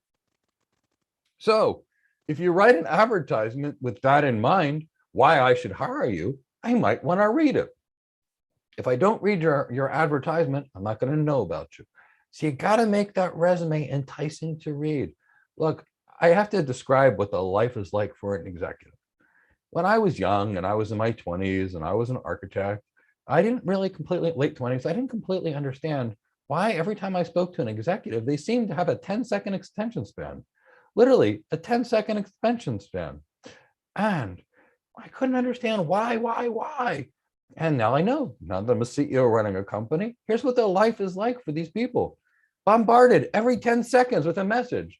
I'm on this call. I've received over 100 Slack messages, basically 100 emails. I've received text messages. I've received Telegram messages. I've received WhatsApp messages all on this call. So that's what you're competing against when you're trying to apply for one of these jobs. So you got to make your resume readable. Welcome, Basingi. So, we got to make it readable. So what do? This is what I recommend for you. On the top line of your resume, put something in big, bold letters that says why they should hire you. For me, I put Mike Gibbs, comma, MS, comma, MBA, comma, CCIE, comma, Google Professional Cloud Architect, comma, and heck, a lot of the time I list an AWS cert. But big, bold letters at the top, something great about you. So you're just trying to basically make people want to read it, establish credibility. Now, the next thing I'm going to tell you is many people were in college were told to put an objective on your resume. Now, that is the worst advice that I've seen other than telling people that want to be architects to study SysOps and DevOps. This is the second worst piece of advice I've seen in my 20-some year technology career. And here's the reason. When you go to the store to buy something, you buy what you want. Whether it's my wife buying shoes, she buys the shoes that she wants. Whether it's me setting up a new broadcast studio to really enhance the free offerings we do for the community, I went and I looked for what was known as the best cinema cameras, the best audio gear, the best video encoders. And I wanted it because I knew that was the best because I want my students to have the best. So I bought what I wanted. So I didn't buy what somebody else wanted. I bought what I wanted. So do that. You know what objectives tells the hiring manager? This is what you're looking for out of the business relationship. That's what putting an objective says. So first line, something big about why to read it. The second line should entice the reader. Now, when my wife goes to buy shoes, she doesn't ask the shoes, Mr. and Mrs. Shoe, you're a pair. Would you like to come home with me? No, that's what an objective is. She buys them because she likes them. So hiring managers buy what they like. So make the hiring manager want to read this. So the top line should say, something big, Mike Gibbs, comma, MS, MBA, comma, CCIE, comma, blah, blah, blah, blah, blah. Alphabet soup, the top line. Then swap that objective, which shows what you want for a sales thing, an executive summary that entices the reader to read yours. I'm going to make up one for me right now. Accomplished IT executive with 25 years plus experience in bringing about best out of others, experience of closing deals upward of including $1 billion plus deals, experience of leading teams, experience of leading global solutions affecting hundreds of thousands of users, something like that. Experience transforming businesses with technology. 2 or 3 lines that says what's in it for the hiring manager if they were to bring me in for an interview. What's in it for them? Not what's in it for you, what's in it for them. That's the key to sales. Your product should solve a problem. Your product not only should solve a problem, but it should do it in a manner that does it better, faster, and cheaper than anyone else. That's a good architecture. So you want someone to employ you, show them why they need you. No. The next part of this, you've got to make sure you get, for example, experience that actually matters. So what does this mean? So employers are not going to care if you set up an S3 bucket or configure an EC2 instance, but they are going to care if you know the network and the data center. For the person that asked that question, it's called an executive summary, that you put it in the top of your resume. So what do you do? How do you put all your experience on your resume? I'm going to tell you what my students do, and then I'm going to tell you what to do if you're not your student. So my students put a Go Cloud Architects section on the resume. And on the Go Cloud Architects section on the resume, which they make look like a real job, because they're doing a real job effectively, they do the following. They set up server virtualization using VMware ESXi, built Docker and Kubernetes container, built an IP tables /UFW firewall, built an open SSH VPN concentrator, set up Microsoft Active Directory for domain authentication purposes, set up NFS for file sharing amongst Linux systems, set up Samba server message block protocol sharing files with Windows systems off of Linux servers, built the Linux Apache MySQL stack for web applications, built an OpenStack Ansible cloud, connected OpenStack Ansible cloud to Microsoft Active Directory for federated IAM. That's what my students do. This is real architecture experience they have to put on their resume under Go Cloud Architects. But guess what? If you're not one of your students, here's what you can do. Do a research and development section on the resume. With that server that you bought, put all these things down. But you've got to do these things. Do not have anything on your resume that is untrue. Somebody like me is going to see this. They're going to see something. It looks like a buzzword. It looks like it's going to be out of place. We will hammer you with questions until we get to the answer. Also on your resume, don't have a job like AWS Cloud Practitioner. Don't have a job like AWS Certified Solutions Architect Associate. There is no such job like this. I see this on resumes every day. There might be an AWS Solutions Architect. There might be a Cloud Architect, but there's no job AWS Cloud Practitioner. And there's no job AWS Certified Solutions Architect. Don't put that on your resume. So people like me will see it. So be honest, be ethical. You can't make up for lies. It just doesn't work. Now, the last part of our system is as follows. Avoid HR. So what do I mean by avoid HR? Just try not to be the person applying for jobs to get hired. Why? Here's what happens. HR people, look, they're great. They're smart. They're educated people. I have lots of respect for HR. They determine your salary, your benefits, your compensation, what's going on in the industry, what others pay. Great. Here's what HR is not. They're not technology professionals, not even in one bit. And I'm going to tell you what the process is. Since HR are not technology professionals, they have no concept of what we actually do. So here's the dirty little secret of how many applications it takes to hire someone. For a company like a cable company, like a medium performance company, nobody's looking at them as like the best company in the world, but nobody's looking at them as the worst company in the world. Those types of organizations typically get about 3,000 applicants for every single job. Now, a high performance company, those that are life-changing, disruptive technologies, these companies get at least 5,000 applicants for a single job. Now, how do you weed these applicants down? If you're HR, basically you put up roadblocks. 3 Olympic gold medals, 50 years of combined experience being a software engineer, a network engineer, a DevOps engineer, a linguist, as well as, whatever. And here's what they're looking for.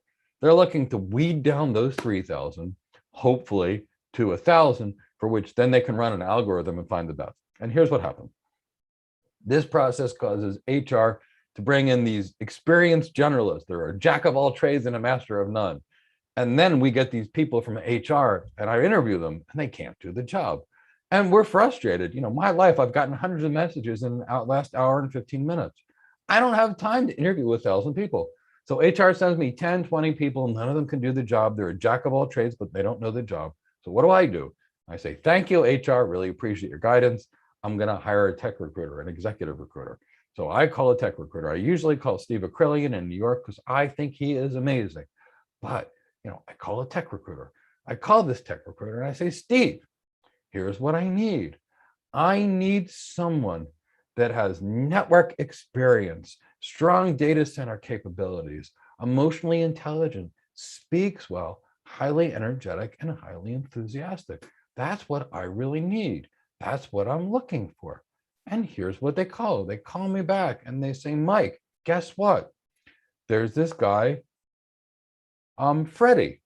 Freddie is really smart. He's highly emotionally intelligent. He speaks very well. He's got a massive network background and a good data center background. And oh yeah, by the way, he also knows the cloud. I recommend you speak with him. So now I called Steve, who I trust. Steve now sends, go Mike, let's talk to Freddie. Freddie comes into me. Now I'm biased to like Freddie already prior to anything else. Why am I biased to like Freddie? Let me tell you right now. My friend, Steve Acrylian, who I trust, told me Freddie's a good guy. So I have in my heart the belief that he's good until proven otherwise. Now I interview Freddie. He does a great job. I hire him. But it's a very different process. And this is a process we've used for decades. The process is this. Freddie goes to the hiring manager. The hiring manager is impressed by Freddie. And the hiring manager says, Freddie, I'm going to hire you. If we give you an offer, will you accept it? And Freddie's going to say, yes, I can't wait to be a cloud architect. So the process is then as follows. The hiring manager, someone like me, is going to say, Freddie, I need you to fill out this job application. Don't worry, it's a formality. I've already chosen to hire you. I'm going to call HR and I'm going to tell them to give Freddie a salary and benefits plan. Now, when it comes to salary and benefits, I can pay him for the most part anything I want, meaning that we typically have what's called the comp ratio in a company, which means if the goal job is $150,000, that's standard. And Freddie comes in and experienced, I may offer him 120 if he doesn't do a good interview. But if Freddie does a good interview and he's trained emotional intelligence, empathy, enthusiasm, if I want to pay him 185, I can do that, or 190. So I'm going to call HR. I'm going to say, HR, I want to hire Freddie at 1.2 times the average salary for the cloud architect because he's really emotionally intelligent. He speaks really well. I like him. He's got the best attitude, and I know he's going to go places, and I need him right now. So then I call HR. Now what's going to happen is a week later, HR is going to give me all the documentation. I'm going to call Freddie and say, Freddie, congratulations. Here's your package. When would you like to get started? He's going to do this. Now Freddie's going to work for me. Freddie's been through our training. His career is going to rise like a rocket ship. A year later, he's going to be promoted. He's got a really great job. And it's my expectation that in 30% of the cases, Freddie's going to get an email from HR. Sorry, you do not meet the needs to work here, blah, blah, blah, blah, blah. Please feel free to apply at another time. Now, Freddie's already been in the company. He's already been promoted and he's been hired. And that's how far HR is from the process. Freddie's keeping his job. This happens all the time where the HR team basically doesn't even know they hired somebody. So skip HR. If you've got 25 years experience, it looks great for HR. But if you don't, they're your dream killer because they're looking for a certain portfolio, not because you're not capable, because they have no way to gauge your technology background. So unless you're in front of the hiring manager, it's not going to work. So you got to get straight to the hiring manager. For that, you've got to use a recruiter network. We have over 150 recruiters we use with our students, and we encourage you to build your own as well. So this is absolutely something you need to do. So how do you go out there and do it? What are the things you need to do? First, go and get technically competent because it's a critical skill. Then work on your verbal, your written, your communication skills. Work on your design skills, work on your executive presence skills, your emotional intelligence skills, your interview skills, your salary negotiation skills. We teach all this, but it's not just salary negotiation. You're going to be negotiating deals too. $50 million deals, $100 million deals, business billion-dollar deals, depending upon how well you work in your career and how well your communications recruiters are. And of course, we've got recruiters everywhere, US, UK, it's just part of the job. So that's realistically what it takes to get hired. That's how to get your first cloud architect job. And at this point, I know there are lots of questions that Chris from my team has been taking down. And after he gives me these questions, I will literally answer them one by one by one. But before we do that, if you just let me spend 5 minutes, and it looks like our video went dead. Can you guys still hear me? Yes, we can hear you. Yes, I still can. hear you. So it's really odd. Somehow our video went dead. Bear with me 1 second. Let me see if anything happened.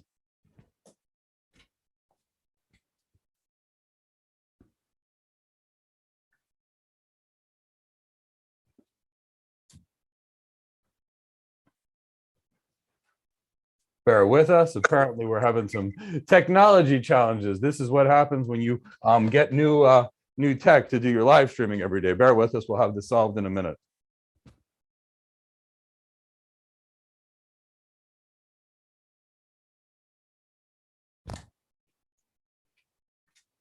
Okay, apologies for this, everybody. We will be back. We will back online. You're back up on screen, Mike. Yeah, I'm just telling YouTube that because of the delay, we'll be back there in 30 seconds.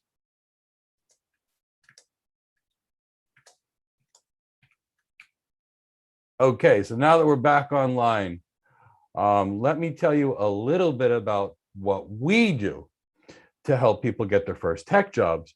And then after we tell you what we do to help people get their first tech jobs, we will answer everyone's questions. So we're going to spend approximately 5 minutes discussing our training. And then after that, we will answer everyone's questions. We have a cloud architect career development program. And this program is based upon my 20+ years of helping people get their first technology job. And we're highly successful in doing it. Every day, for the most part, I get an email from my student. Guess what? I've been hired, and it's the greatest experience in the world. Here's what we do. We have a 16-week program, which is well over 250 hours of training. And the way this works, because we want to make really great cloud architects, is as follows. On every Monday and every Friday, we have live architecture training sessions. We teach architecture on these sessions. We teach communication skills on these sessions, and people come to these sessions and they learn. They typically tell us they learn more in the first 3 hours of one of these training sessions than they have in the previous 6 months on their own. We get our students to the point where they can design things that literally have 50,000 subnets, 20,000 remote locations. Our students learn a lot, and they learn so much so fast. So we do live training on Mondays and on Fridays. In between classes, our students actually do project-based work inside of the program. They do homework assignments, they do studying, and in between them, they submit those assignments in for Slack. So we have live training twice per week. We've got pre-recorded training in between live classes, and our students do amazing. On these live training sessions, we've got all kinds of cool things that we actually do. And we are having all kinds of video problems today. I am completely sorry. So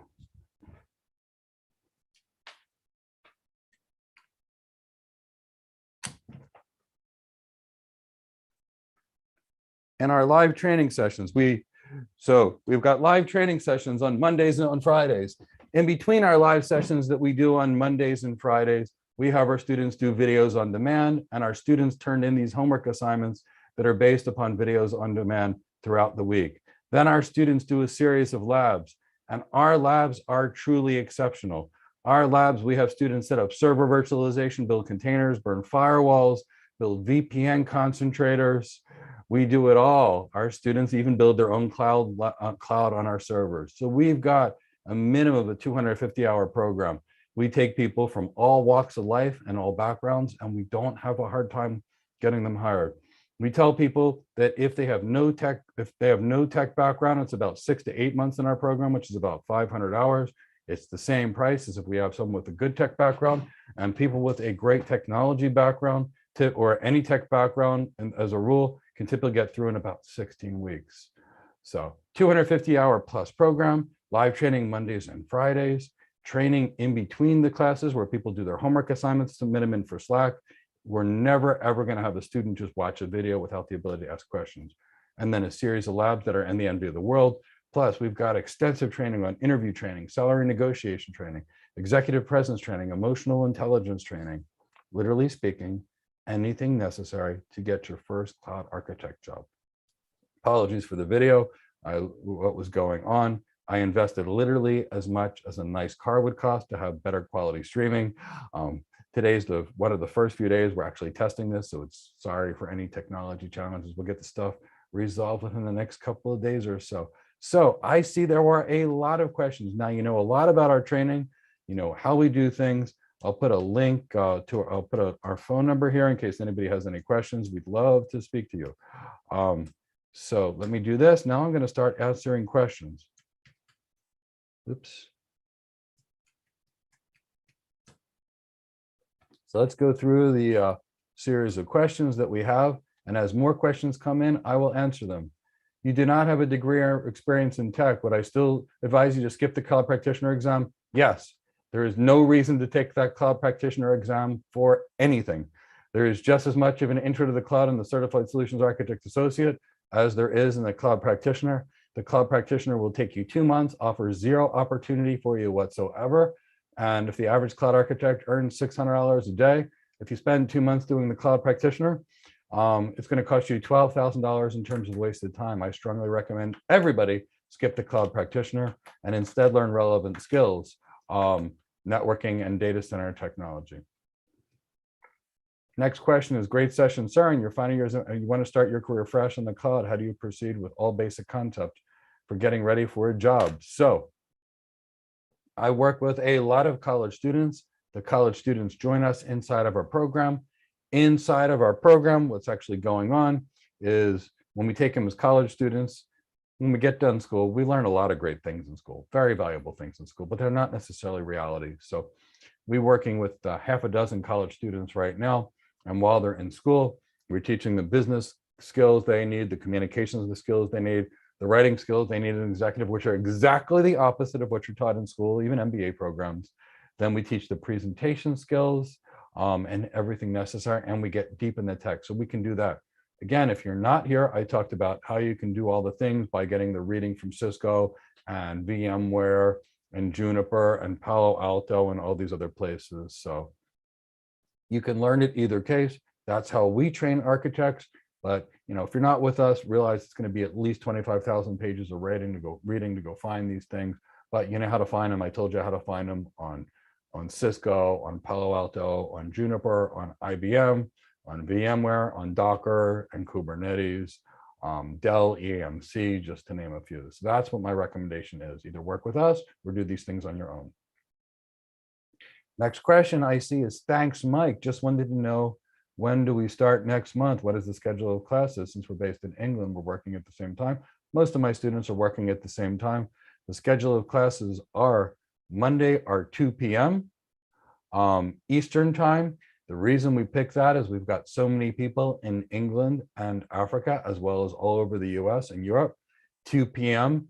on Eastern equates to 7 p.m. UK time. And typically speaking, it's around 7 p.m. for the folks in Africa as well, 8 p.m. or 9 p.m. for the folks in Europe. And it works very well for all of our students in the US. We've got many in Canada, for example, on South and Central America. So that's our Monday courses at 2 p.m. On Fridays, our course, our live training is at 12 p.m. Eastern time, which is 5 p.m. UK time. Again, that works really well for all of our folks spread throughout the world. It is not the most convenient time for our Indian audience, which is extremely heavy, but it does cover the bulk of our students, which are in the US, the UK, the EU, Africa, Central America, and South America. So we also have lots of students in India that actually join these calls or part of the calls and watch the replays in the morning. So I hope I answered your question. The next question is, I'm a SQL developer. Can I get a good job as an AWS solution architect? Absolutely. As long as you get the training to become an architect, if you're a SQL developer, if you're a doctor, if you're a customer service rep, yes, you can get a job as a solution architect. It's just going to require the training. Same question. I am into technical support. Will you get a job as a solution architect with the right training and the right skills? Absolutely. It is not necessary to have a background as long as you are trained. So it doesn't matter your experience. So yes, we can get your job with the right training. Sir, how do you get job with CCP certificates and basic knowledge? I wish I could be more helpful with this. I don't know of any way to help somebody get a job with a cloud practitioner certification.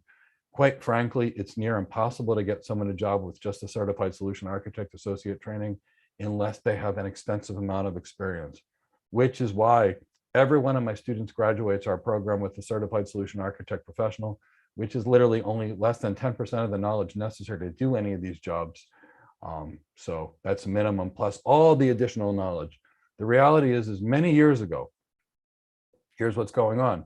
We used to have these introductory level jobs, help desk, as well as admin people that would rack and stack our servers and cable them. Unfortunately, there's no need for that now. Everything going to the cloud meant everything was virtualized. You no longer need a person to run the cable from point A to point B because it's all done by the cloud provider. So sure, the cloud providers hire some of these people, but they typically hire people with much more extensive backgrounds because they're dealing with the network and the data center. And these networks and data centers have become so complicated that we need network and data center people. So unfortunately, it's really hard to get a job as a fresher without special training. And that's why we created the special training program. The next question is, it sounds like lifelong learning, or at least a couple of years. If you are on your own to develop this kind of thing, it will take you multiple years and you'll get a great job and you'll love it. If you can take some form of a focused training program that's related to architecture and not the name of a service and how to configure it, then you can have an incredible cloud computing job.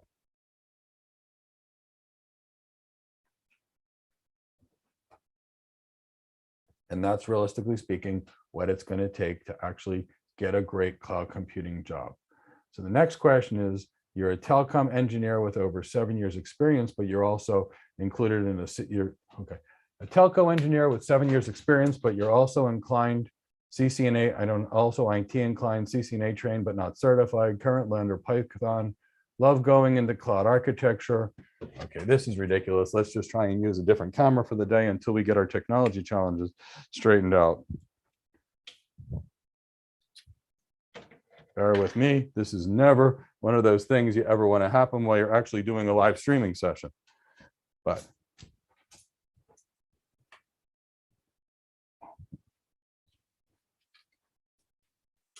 so we'll get this swapped out for you in a second, or at least we'll try. And then what we'll do is see if we can swap out this video for you to try and get a different camera up and running. Okay, can you guys hear me now? Okay, we're running a different camera, so you're gonna have audio and things right now. So for everybody, my apologies, we are back. We are completely back on another technology solution. Real apologies here. We'll be doing a lot of research trying to figure this out. So anyway, in this question, you were telecom trained with 7 years experience CCNA, currently undergoing Python training, love to go to cloud architecture. Okay, I'm gonna give you some advice. If you want to be an architect, do not study Python.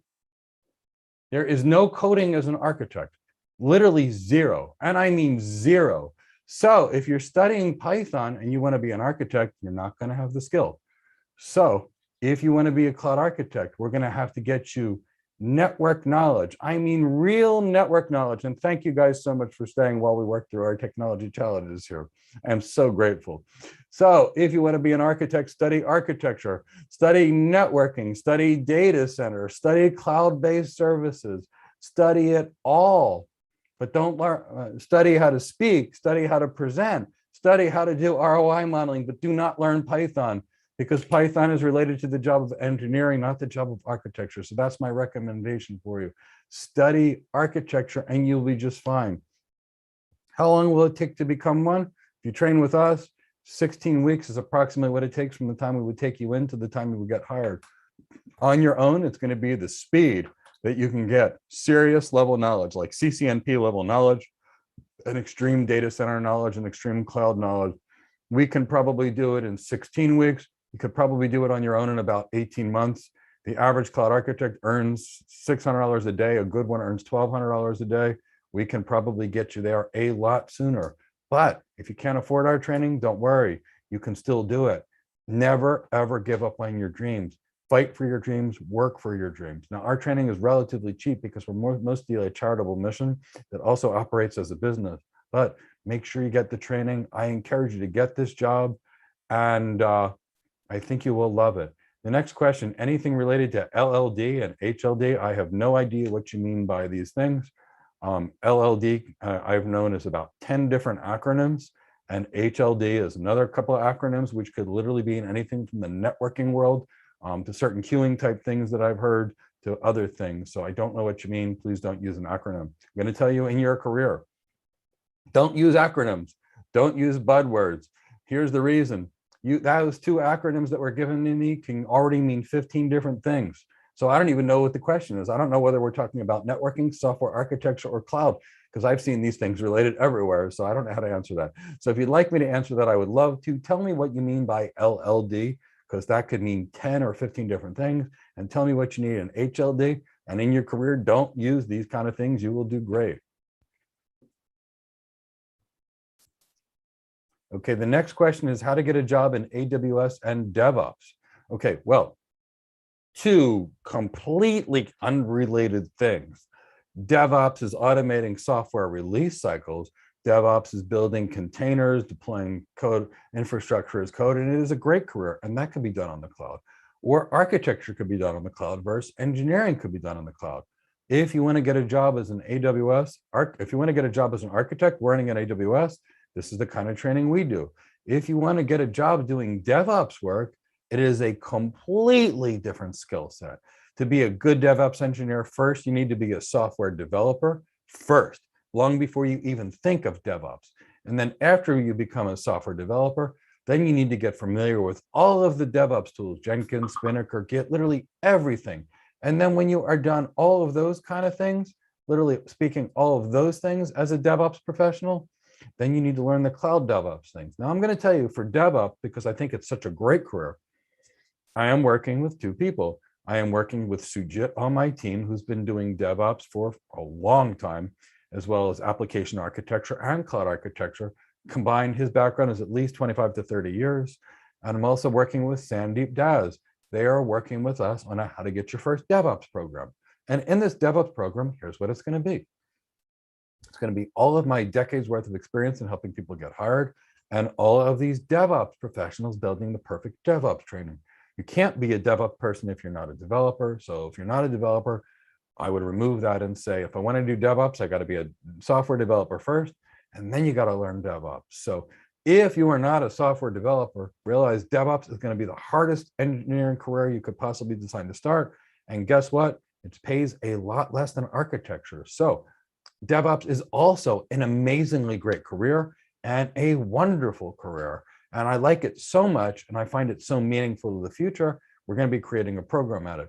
So if you want to tell me exactly which career you want, I can actually help you get there. But understand that you're not going to be an architect and a DevOps professional. They are so different. So be good at one. You can't be great at both. So I hope I answered that question. Do I have recruiters in the UK? Yes, I have recruiters in the UK. Absolutely. The next question that I see is coming from Freddie. And the question that I see that's coming from Freddie is as following. I am a security officer who recently got a CISA. Great. Now interested in IT security. You self-studied for the CCP. Do you think CSA is relevant for cloud security career prospects? Okay, Freddie, here's what we would do if you came to us. First, we would say you did the CCP. That's great. The CCP and the Certified Solution Architect Associate, pretty much same exam.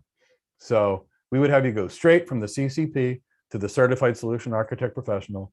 The Certified Solution Architect Associate is not relevant to getting any job in today's world. It used to be. It is a wonderful certification. But what happened is these Udemy course providers got so good at delivering a Certified Solution Architect courses, and everybody could literally pass the course and still know zero about architecture. It became kind of, somewhat irrelevant.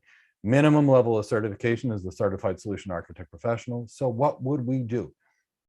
We would have to get the Certified Solution Architect Professional as a second step. And then realistically speaking, you've got the CISA, which is great. If you wanted to do architecture, would probably also get you the CISSP.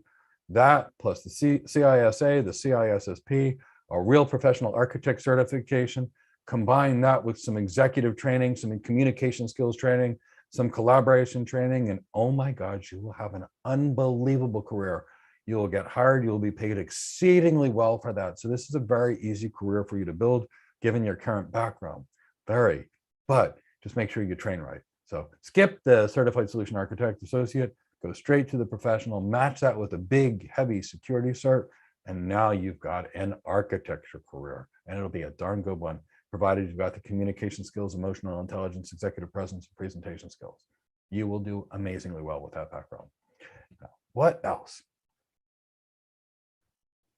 When is the next starting date? You'll be starting with Jeffrey. I've had students call me this morning. I started my day by speaking to some folks in India that signed up, and then some nice folks in Africa that also signed up. They will be starting today. So what happens is as soon as somebody signs up, we instantly get them training. And then they attend the next class. So for people that are signing up now, they will literally be in class today at 2 p.m. and they will be learning all kinds of great things. So realistically speaking, that's our process and how things work. So people will start training the same day they actually start designing things. If you want to start up, you can start with us today, Jeffrey. Or Jeffrey and can start whenever you guys want. We will find a way to fit you in. We don't do batches intentionally. Our students are our classes are self-paced. So on Mondays and Fridays, we do architecture training and we do communication skills training. That doesn't change anyway throughout the course. And then the things that you do during the week are self-paced at your own time. We're very loose about this because we have some people that work full-time. We have some full-time students. We take some people in that maybe worked in customer service and they do great. But maybe if they have no tech background, we need to keep them on our program for 6 months or 7 months instead of 16 weeks. We don't care. We let them stay in the program until they get their job. So all we care is that our graduates get great tech jobs. That's what matters to us. And because of that, that's what we do, how we do it, and why we do it. So I hope that makes sense to you. That's realistically speaking. So next question. How much programming do you need to know as a cloud architect? 0. Cloud architects do not code. Cloud architects do not configure. Cloud architects are systems designers. So no coding whatsoever. If you study coding and choose to be an architect, you're studying the wrong skills. You're not studying the things that are going to be necessary to do the job. Design, which means understanding of the network and the data center, sales, ROI modeling, executive presence, presentation skills, and end-to-end system design. So that's what's necessary to be a cloud architect. So you can call us immediately after this call if you guys desire. Chris, I will pop my phone number in so that everybody can see it. We are extremely busy, but when people call us, we make sure that we speak to them. We don't ever want anybody to have any unanswered questions. Now, I have personally dedicated 2 hours after this phone call, after this presentation, to answer phone calls. So we do this. Now, I want everybody to know, all of my students know how to work on every single cloud. There is no place for just an AWS architect now. There is no place for just an Azure architect. There is no place for just a GCP architect. All of our students are taught to work on any cloud, anywhere, every time. On every architecture, we design at least 2 clouds, and we use military grade or better security on literally everything we do.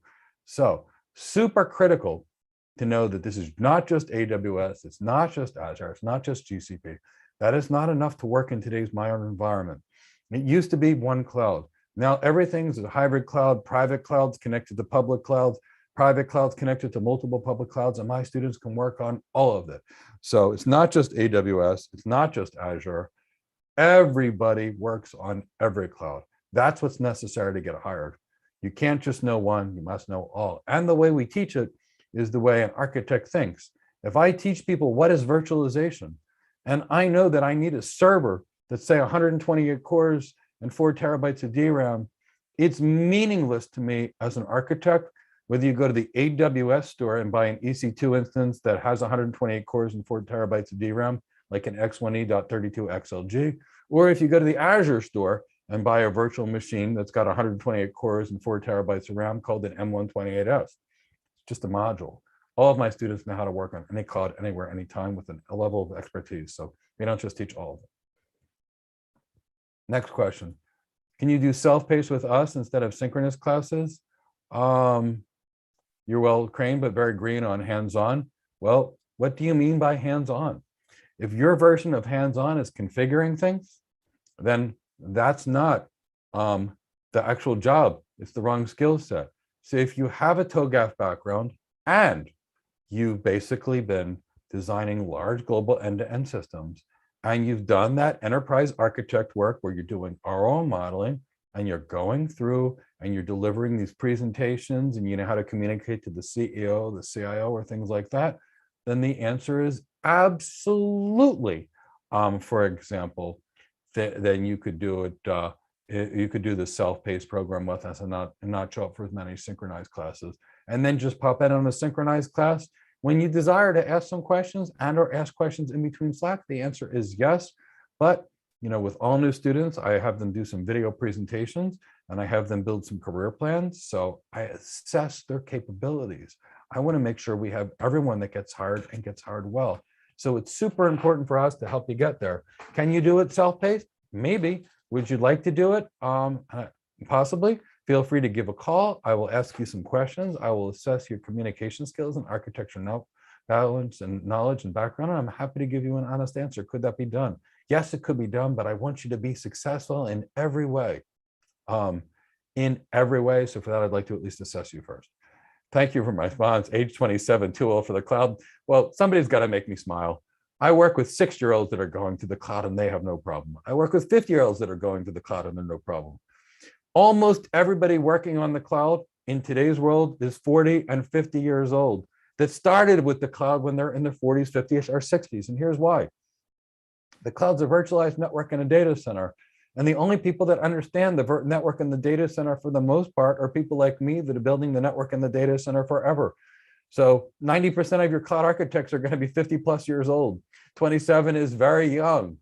I've got students in college that are 27. I've got 6-year-olds that I've helped them get jobs. The last 2 people that got hired on my team were in their 50s.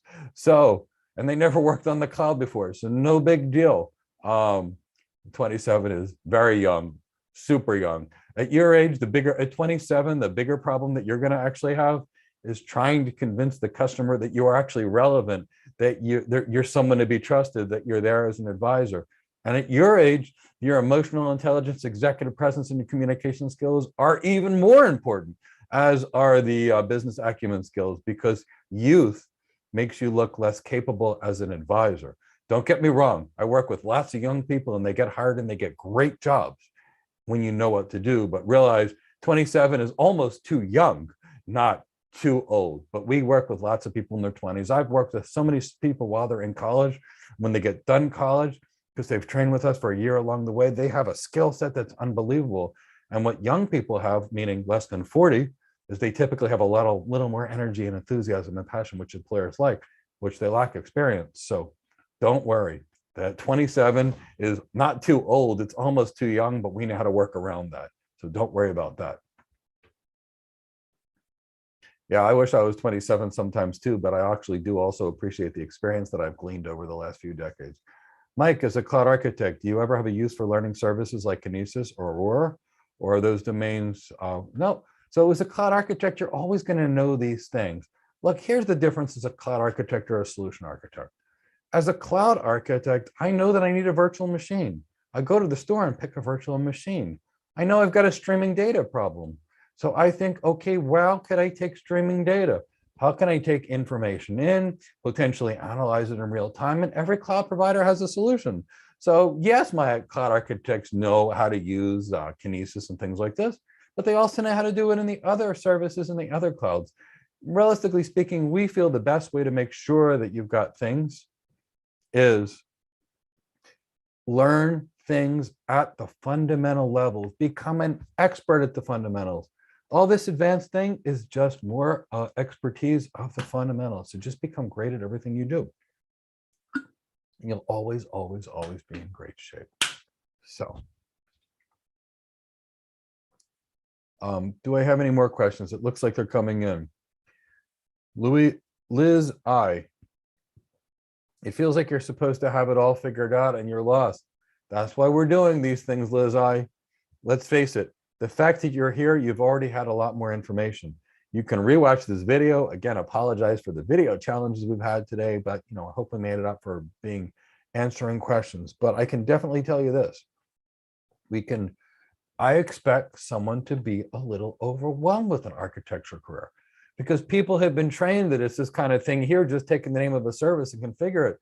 And then people go on interviews and can't get hired and they wonder, and then they study another thing and another thing. So they go straight from architecture and then they study Terraform and then they study Python and then they study this and then they want to go work as an architect and can't. That's why we're doing this. So if you're with us in our 16-week program, it's step by step. We've got 200 lessons, lesson 1, lesson 2, lesson 3, plus attend the live sessions. And if you're not with us, you could even, for the most part, take our syllabus and then go read all the thousands of pages from the other places that actually have it. And realistically speaking, that's what you've got to do. And we all start off not knowing. And that's okay. People aren't born knowing how to practice medicine. People aren't born knowing how to be architects.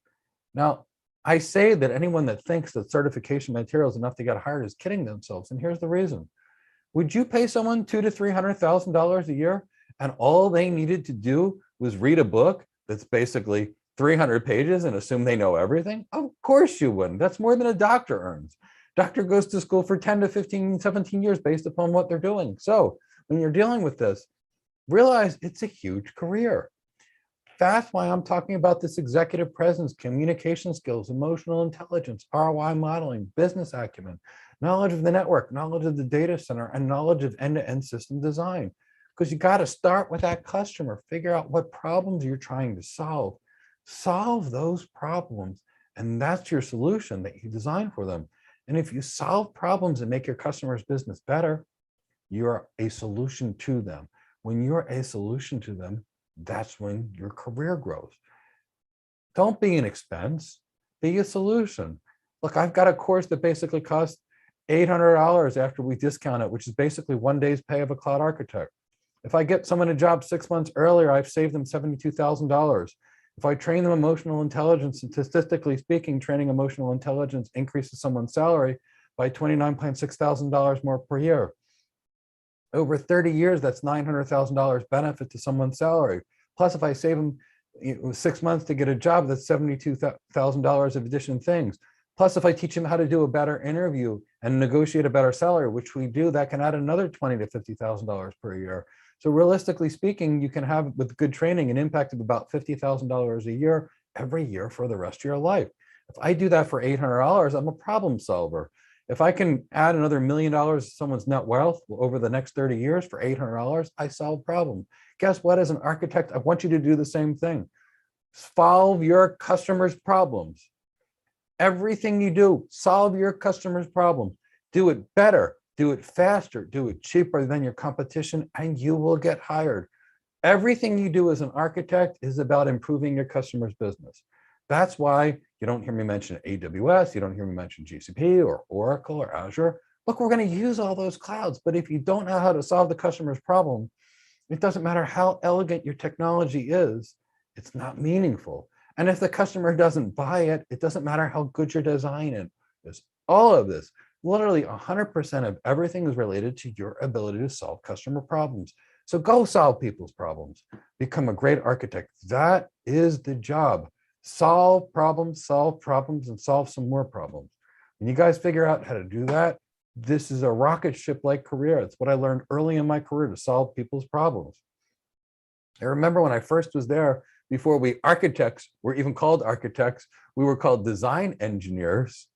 I'd spent half of my time with the customer.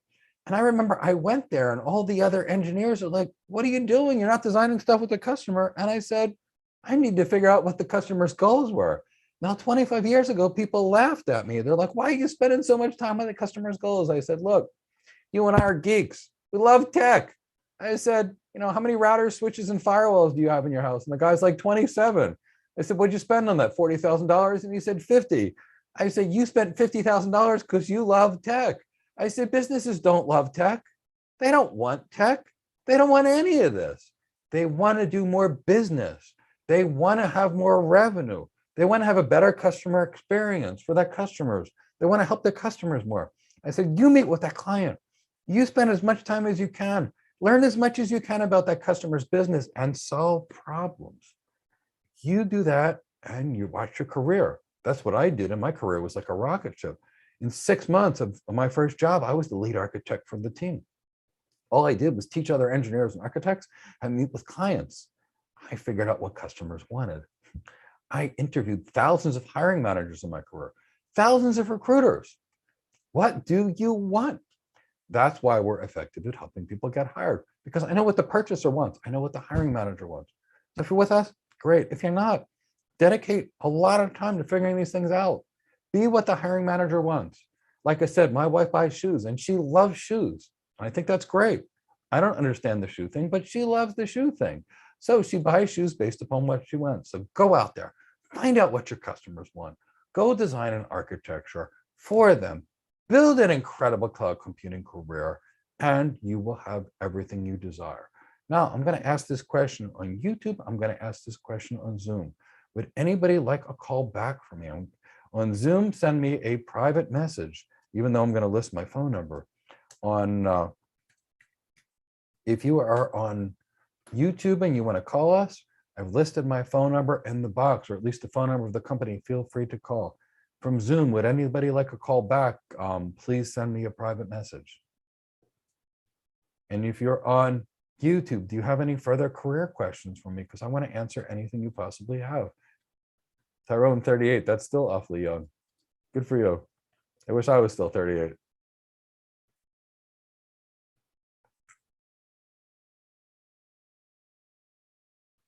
So Roof, realistically speaking, the reason we created this training program is as follows. So I've been helping people get their first tech job now, honestly speaking, for over 2 decades.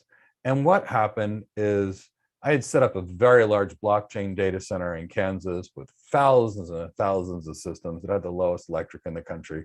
And we needed that because we were using basically 3 megawatts of power every day in this data center. And it could save like $20,000, $30,000 a month by having the electric in Kansas versus somewhere else. And I brought 3 of my students with me, my private coaching students with me to this data center. The team literally went from a building, installed power, installed cooling, racked and stacked a few thousand servers, as well as 500 GPUs, set up ventilation, internet access, firewalls, IDS, IPS systems. I mean, literally everything. And we did it in 3 days. And the owner of that building, who then got very involved in blockchain work and made an incredible amount of money after learning how to do it from me, proceeded to say, my kid's finishing a computer engineering program. Could you guide him so he could be like one of your super capable college students that ran circles around people that I've worked with in your life? I said, absolutely. He said, what should he learn? I said, right now, the cloud. And he said, what is the cloud? And I'm like, look, remember this stuff? And he says, yeah. You know this stuff? Yeah. And I said, it's just been virtualized, but everything's going there. It's better, faster, and cheaper. And he's like, this is great. Would you teach my kid this? And I said, yeah. So what did I do? I said, look, I'm pretty busy, Nick. I said, every Friday, I'll spend 2 to 4 hours with him and coach him. Then I said, I'm going to do more than that. I'm going to buy him the 3 best-selling courses. So I bought him the 3 best-selling courses. They were all from a single continent in the South Pacific. And the kid calls me back 3 years later, 3 days later.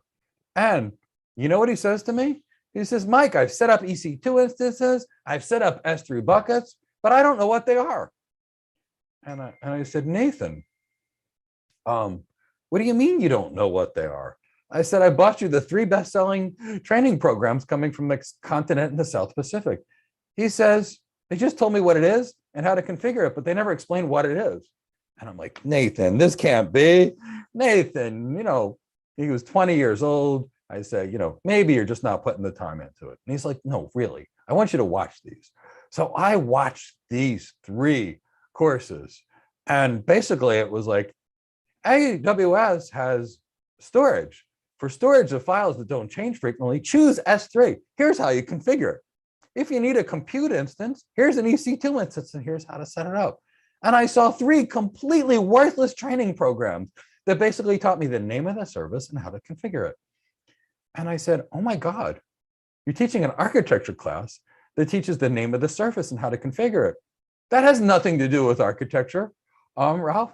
I'm like, it's completely worthless. I said, great way to pass an exam, horrible way to be prepared for the job. So I said, Nathan, you and I are going to do something special. And he says, what's that? I said, here's what we're going to do. I said, first, we're going to write a book on passing the Certified Solution Architect Professional. It's no big deal. And he looks at me and he's like, a book? I said, yeah, we're going to write a book. And we're going to make it real good. We're going to write a book on passing the Certified Solution Architect Professional. And then I said, Nathan, guess what else we're going to do? We're going to strip out 15 pages of this, 20 pages on advanced services.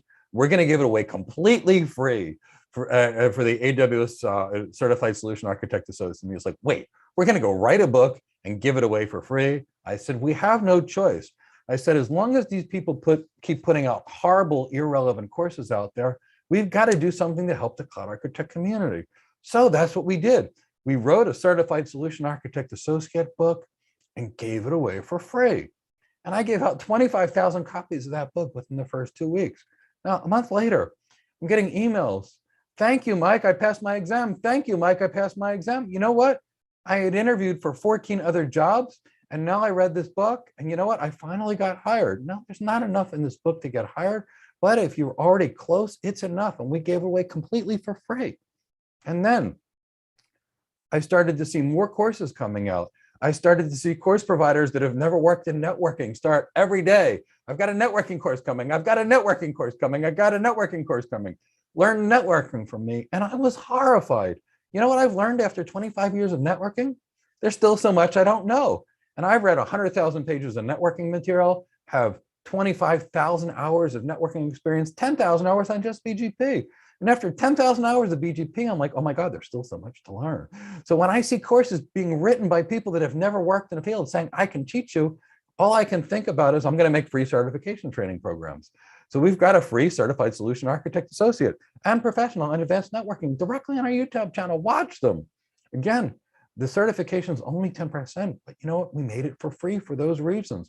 So we are expecting everybody we interview, everybody we take in to be, whether they're certified or not, it's irrelevant to us. We have to start people from zero because the certification training is basically the name of the service and how to configure it, but it doesn't talk about design. So even when we take in our Certified Solution Architect professionals, and we have a lot of them that came to us with that, we interview them first and we see, wait, we still have to teach you the cloud and we still have to teach you the network, and we do it and we are highly successful at it. So Rob, don't worry about passing the exams and having a lot of certs and not knowing. We can teach you. So we've told you exactly what to do with us. We've also given you the path to do it on your own. The servers to buy, the courses to buy on your own, the reading to do. Again, we're cheaper, but regardless, I just want you to get hired and I want you to be capable. So realize the disconnect between certification and the actual job. Realize the job is design and certification is the name of the service and how to configure it. Now, if your goal is to be a junior implementation engineer, and what I mean by that is I design it as a cloud architect. I might be working with some senior cloud engineers that are going to help make sure that we don't miss anything. And they may have some junior people on the team that basically do the configuration, and the certification is appropriate. But it's not a cloud architect training. It's not solution architect training. It's junior implementation engineer training. But we need people to turn things on. So, you know, that's what these certifications are related to, even at the professional level. So you're not uncommon in that position. Don't worry, learn architecture. You got to get these certifications anyway, because it's going to make an employer want to interview you. So the certifications help you get an interview. They don't help you get hired other than getting that interview. All the rest of that requires deep knowledge of the network and the data center, business communication skills, executive presence, emotional intelligence. These are the things that you need to be able to become great at to get hired. Any more questions for me?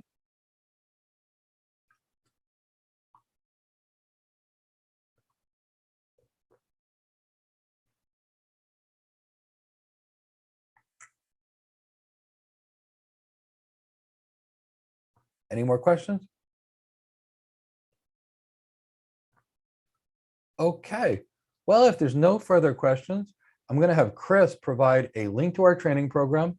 Chris will provide a 20% coupon off for everyone to both Zoom and LinkedIn. Chris is going to do the link to the program that.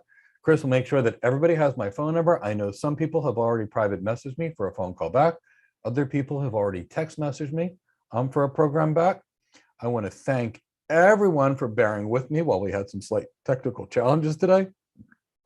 And if anybody has any question, please feel free to ask.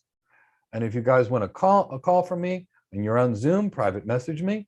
If you're on YouTube, text me and I'll call you back, like the people that have already texted me on already that are coming from YouTube. And I am thrilled to speak to you. One of our executive team always gets responses and answers questions at me. So make sure that if you call that number or text that number, someone from my team will always answer those questions. I want to thank you so much for your time today. Apologies for any technology challenges. And if you're on Zoom and you'd like a message, private message me now before I shut this down. Before we close the YouTube thing, does anybody have any questions for me?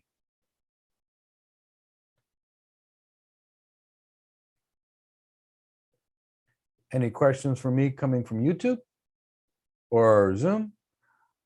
Freddie, so happy to have you here. Thank you so much. Ralph, you're welcome for the advice. Z, I'm looking forward to seeing your class at 2 p.m.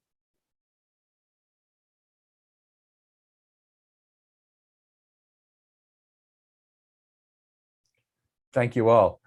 Have a wonderful day, and I will. Okay, so FSUP, please send me your phone number and a private message, and I will call you right back after this.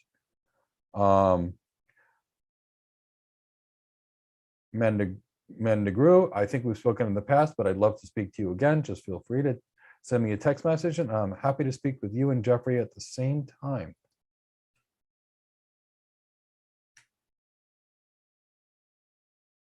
Happy to any day. Afosa, I've got your information. Mendegru, I know you've spoken to me, but if you want me to call at a certain time, just send me your number. Any other questions for me?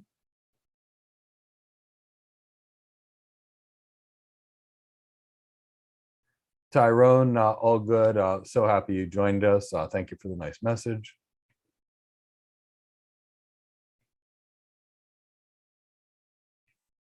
Take care, everyone. Thanks and bye. Thank you. Take care. Cheers. Bye.